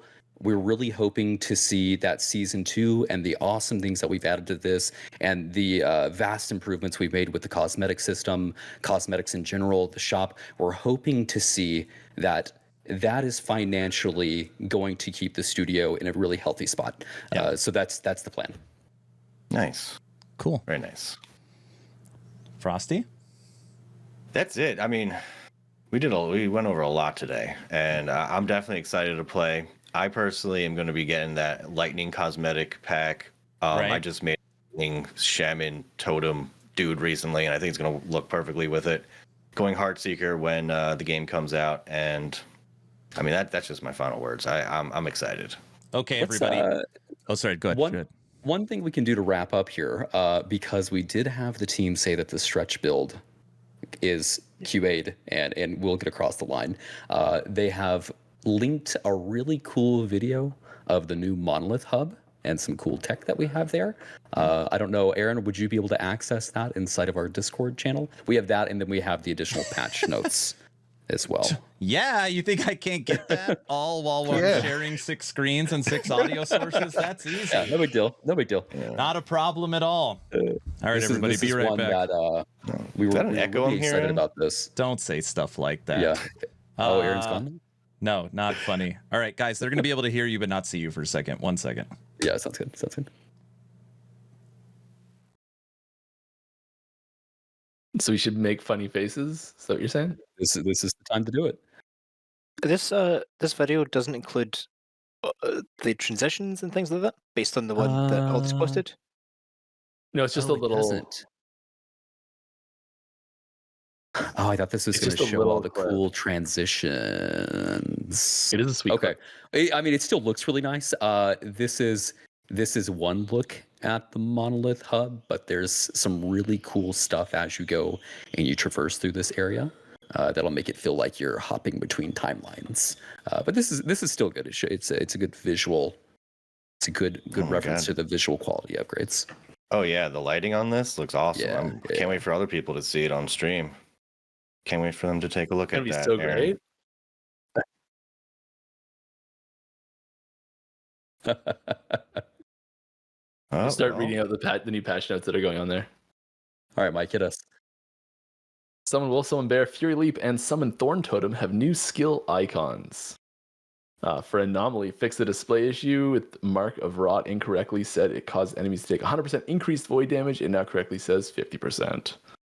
Devouring Orb, fix the These are a bug lot of where... fixes. Let's see if there's any of the fun stuff in here, though. And more cool things. Yeah. Non-empowered monolith progress is now shared across characters using the same text match. Yeah, the same one. Same one. Yeah. Oh, the chat commands. Oh, the chat commands came in. Yeah, that's awesome.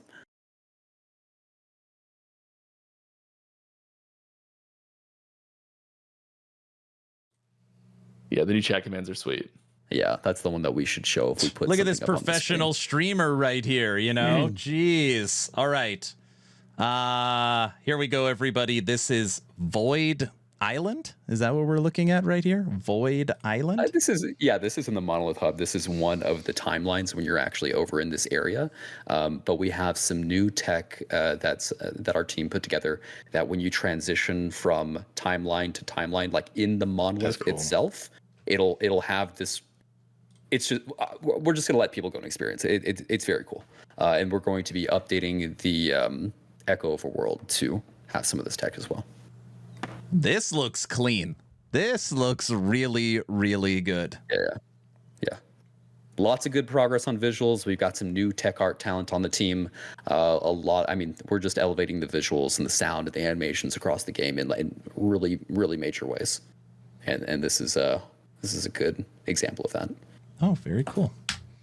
Very good looking. Very good looking. I'm also glad to hear that just ever improving the visuals because you just keep looking better and better. You should go back and look at the Kickstarter videos. We do all the time. We've come a long way. I always like pointing out when you guys show the initial classes and masteries. I tell the story of the knight and the forgotten knight and the end of time and all that good stuff. All right, here is page 101 of the patch notes. So this was going to be the first hotfix from what EHG is saying, and it's going to make it into season 2, correct? Yep. Okay. I know it's not super easy to see.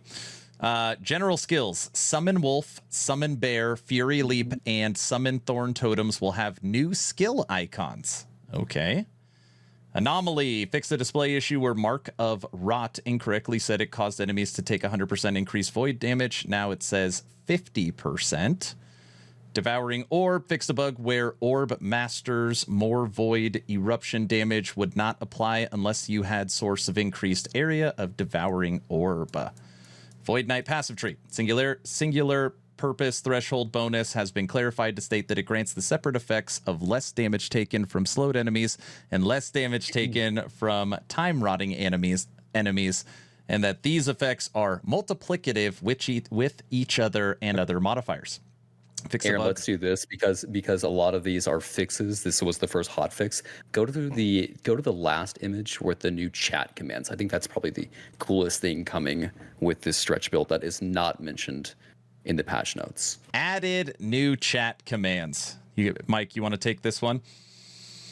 Sure. So we've got /deaths, which lets you know what your death count is, which is the one that we get. No, everyone's gonna know how many times I've died. Deal with it. Oh no. All right, sorry, go on. /corruption or /max corruption posts a system message to chat with your character's current highest corruption and timeline. /echoes posts a system message to chat with your current character's total number of echoes completed. Arena or waves posts a system message to chat with your current character's max arena wave completed. /season or cycle posts a system message with your season your current character was created in.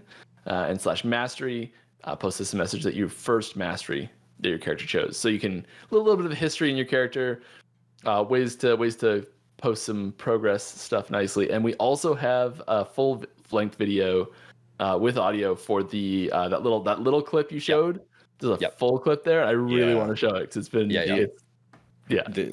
oh my god, the you graphics have the look full absolutely clip? amazing. It's It's in Discord now.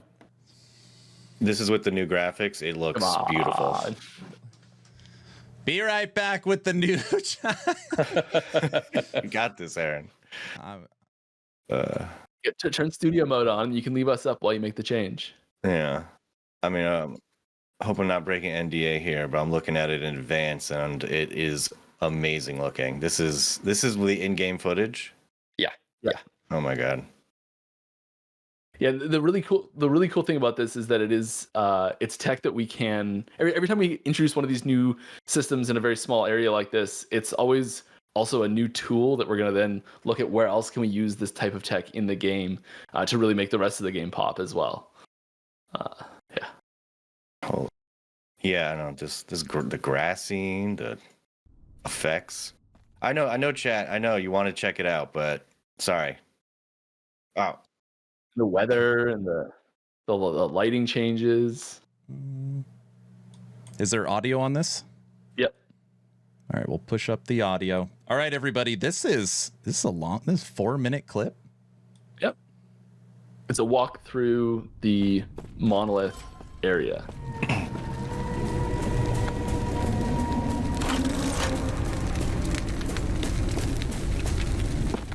Gosh, it looks so much better.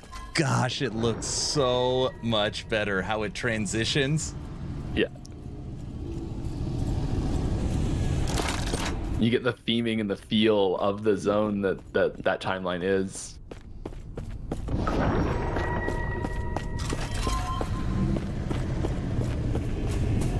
Little bubbles. Yeah, I see that. And you can hear the footsteps sound like they're in the area.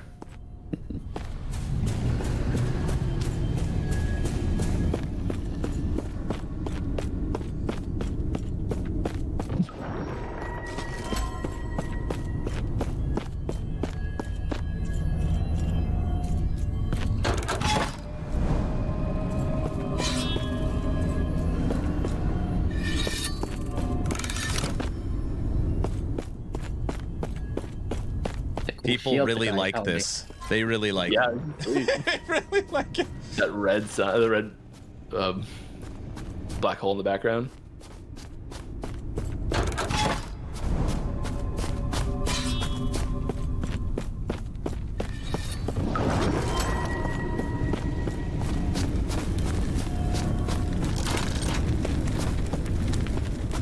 Such a good shot. Got the fire, light rays.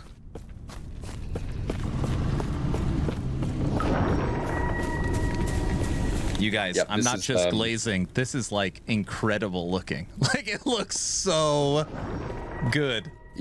Yeah, with some advancements in tech that we have, we'll be able to start making the entire game look more just beautiful all around. This is a good example of utilizing some of the new tools and stuff that we have in place.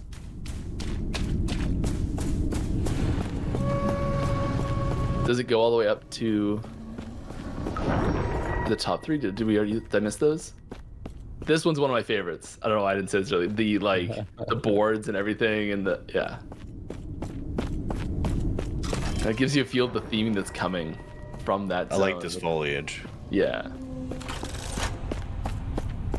And I think this is really indicative of like the the level engineering. of attention to detail and just like the cool stuff we're able to add to the game now and how much faster we're able to add these individual things. It's going to just ramp up.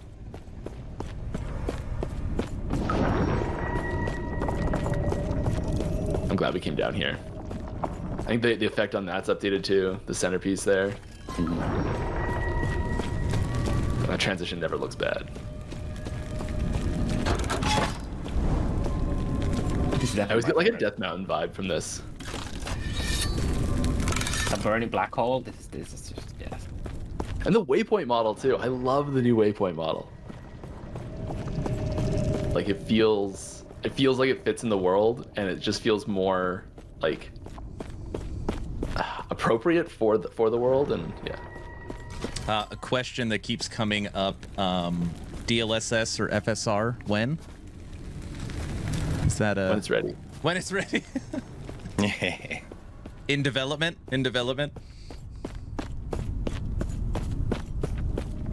What is that? We'd have to ask the Upscaling. team on that one. The upscaling. No. I meant there's a meme that's just stuck in my head when he's like in development. All right. Yes, I do know what DLSS and FSR is. Sorry. We Yeah, figured. that's why I paused on it. All right, that is the whole video. Holy smokes, that looked really, really good. Nice job, guys. That is great.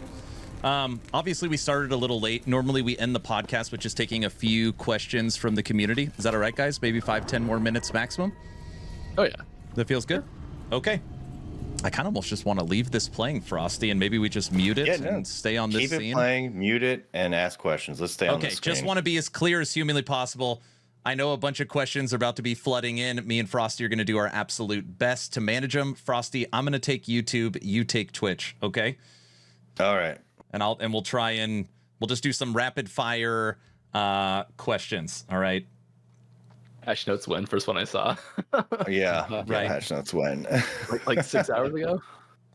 Can we get an update are there for server stability? I know we kind of touched that already. You guys like. Yeah. To recap, we're feeling very good about server stability for the launch of the upcoming patch. So we invite everyone to join us right on time, 11 o'clock. Okay. Any plan on new classes? We love classes. That's what I'll say. We love classes. Okay. All right. I bet you have like a list that. of like 10 classes and masteries already. Like, you know. I bet you're right. Could be right. Yeah, got it. Only bet on 10? that. Only There's 10? such a gigantic backlog of things of like, wouldn't it be awesome if we could just make this? We've got to pick the ones that are the most important. Do you guys feel confident that seasons moving forward will have new sets? Yeah. Yes. Yeah. Okay. Panda MTX for Beastmaster Bear. Sounds cool. Please. Or Okay. Yeah. or Capybara? Huh? Maybe? But only if it just I'm randomly sure falls Holly off. just heard you say Capybara and is like already doing this. Okay, perfect. For the Banda, it's gonna be pay to lose because it has to just randomly like fall off cliffs and whatnot. Yeah, just Yeah, roll roll away, around. roll away Yeah. from the action. That makes Yeah. sense. Any chat system or friends list updates?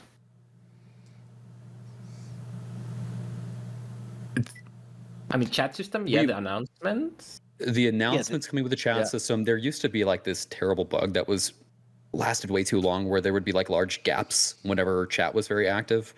We've fixed some issues like that. The polling update time? Like, so it updates faster? Like, populates your friends list faster? Didn't we do that? Yeah, that's been worked on since 1.0 though. That typically happens very fast now. Okay. People are asking on YouTube chat sounds for the loot filter. Sounds for the loot filter. Very, very common request.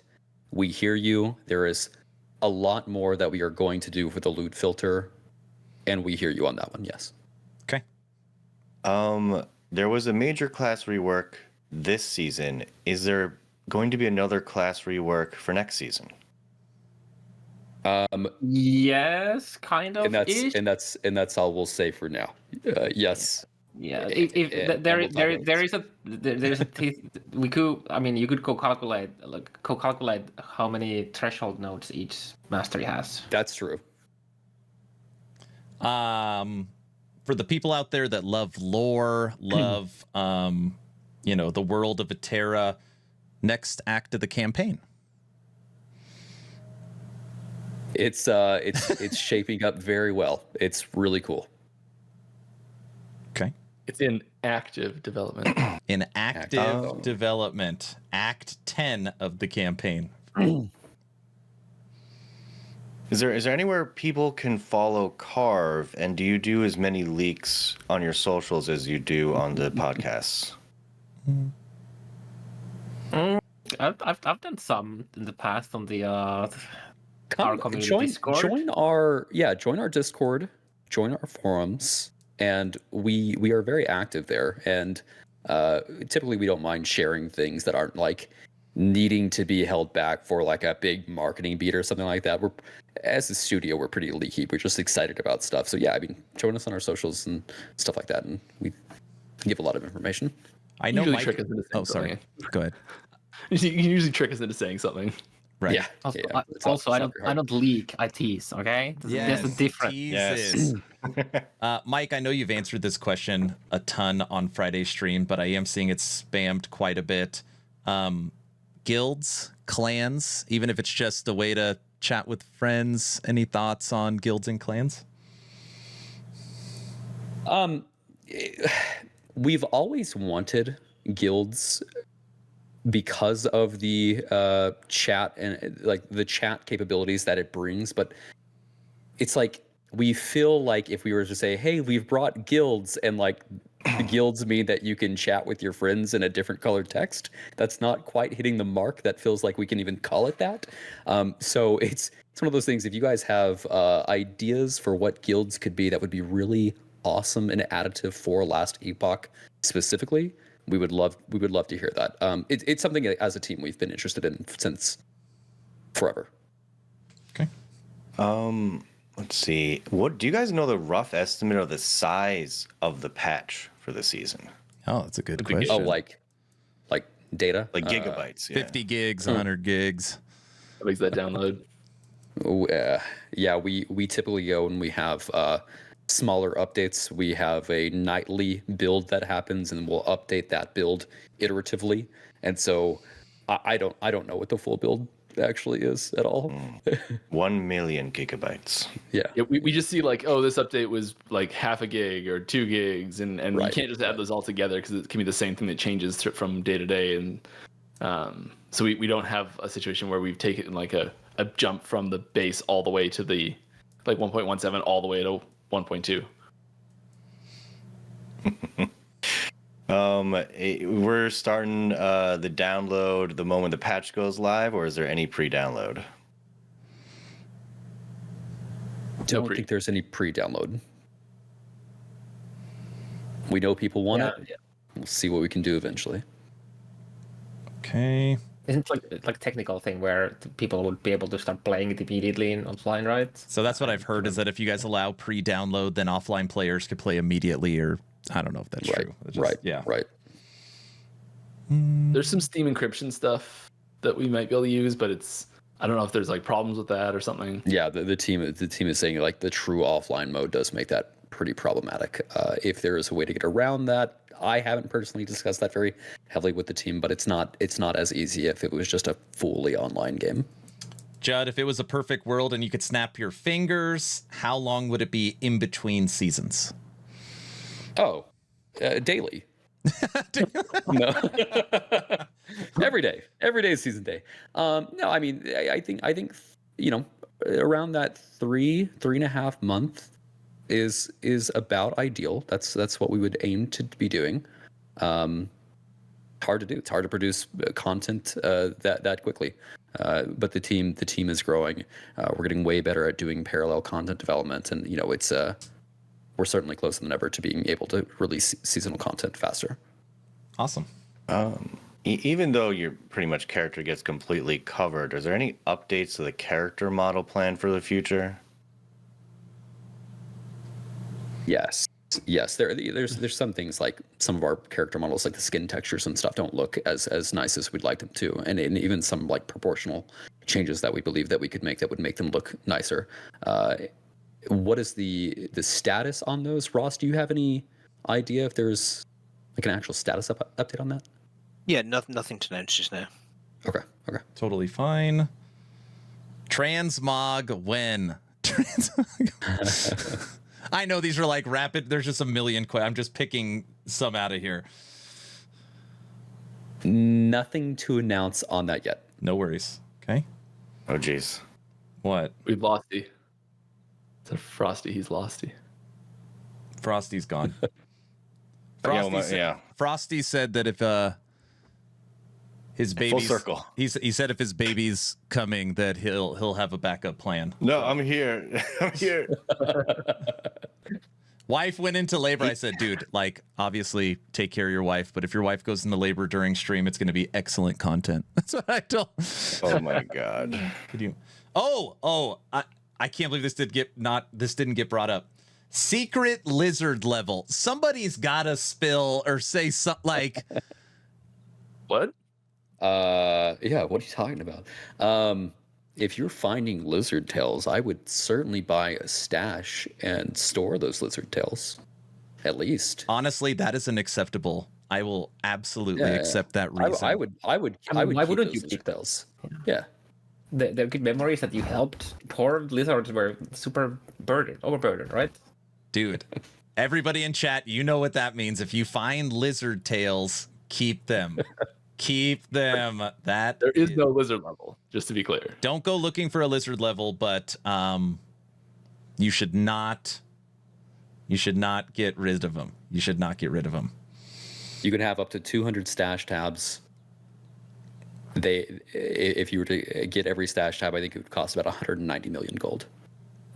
One of those can be for Lizard Tails for sure. There you go. All right, let's do 5 more questions. Somebody on here said, is it possible in the future to get a price checker for the Bazaar? Yes, we've talked about this. There's a few UI UX additions we need to make to the Bazaar. One is improving the unique search. We basically don't have enough there's not enough power to the unique search, and it's difficult to know how to price things. We've had conversations about how we would implement price checking. So these are discussions that are happening, but nothing to announce yet there. But yes, we've talked about it. Okay. Frosty, I'm back now, I think. Are you good, Frosty? Yeah, it was nearing the end. I had some big technical problem. I need some attention too. It can't just be you, Aaron. That makes me feel. Thank you for messing no up problem. too. Now this might be an abstract question, but are there any other games EHG might be creating on the back end instead of Last Epoch? Last Epoch is the only game that we have in development. Okay. Is it possible to implement a pause feature in the future? Right now, offline has pause, online does not. Right. Yeah. It's something that we have the team looking at how that could possibly happen. It is much more complicated than anyone would initially suspect. Okay. And it gives a lot of potential for abuse cases, edge cases where things could be messy. It's something we very much want, but it's not coming season 2, season 3 probably. Okay. Considering the game is only $35 and people really do like the game and want to support you, what is the best way to support the company outside of just buying 2 copies of Last Epoch? Oh, here comes the merch store question. Sorry, go on. It's funny. I mean, the genuine answer to that is like, if you love the game, tell your friends that you really enjoy it. Multiplayer is significantly better than it ever has been. Party play. Leave us a good Steam review. Those are always helpful. Those are the things that typically help. Frosty, I think I'm good on my end. And everybody, please stick around. I'm going to be giving away 2 copies of Last Epoch at the end of today's stream. Yeah, that's it for me. Guys, thank you all so much for staying and sticking around through the technical problems and having such great information. And we all just can't wait to play this season coming up, guys. Really do appreciate it. Judd, I really feel appreciate like the time, guys. Judd, I feel like you're the top dog. You're the reason we're all here. You have to give the closing speech. I always normally make Frosty do it, and Frosty does a great job. But you get the honors today, sir. Yeah, for sure. I mean, really appreciate you guys having us on. Great pleasure. It's really exciting whenever we're releasing a patch to be able to get back out in front of the community where we came from and talk about the awesome stuff that we're doing here. We're all kind of living the dream, right? We're a bunch of ARPG nerds getting to make our action RPG dream happen right here. So it's really cool. Again, we invite everybody to join us at launch, Tombs of the Erased, April 17th. Be there, 11 o'clock. You can remember that by 11th Hour Games. We release things at 11 a.m. Central Time. And yeah, we're excited for the patch. It's going to be awesome.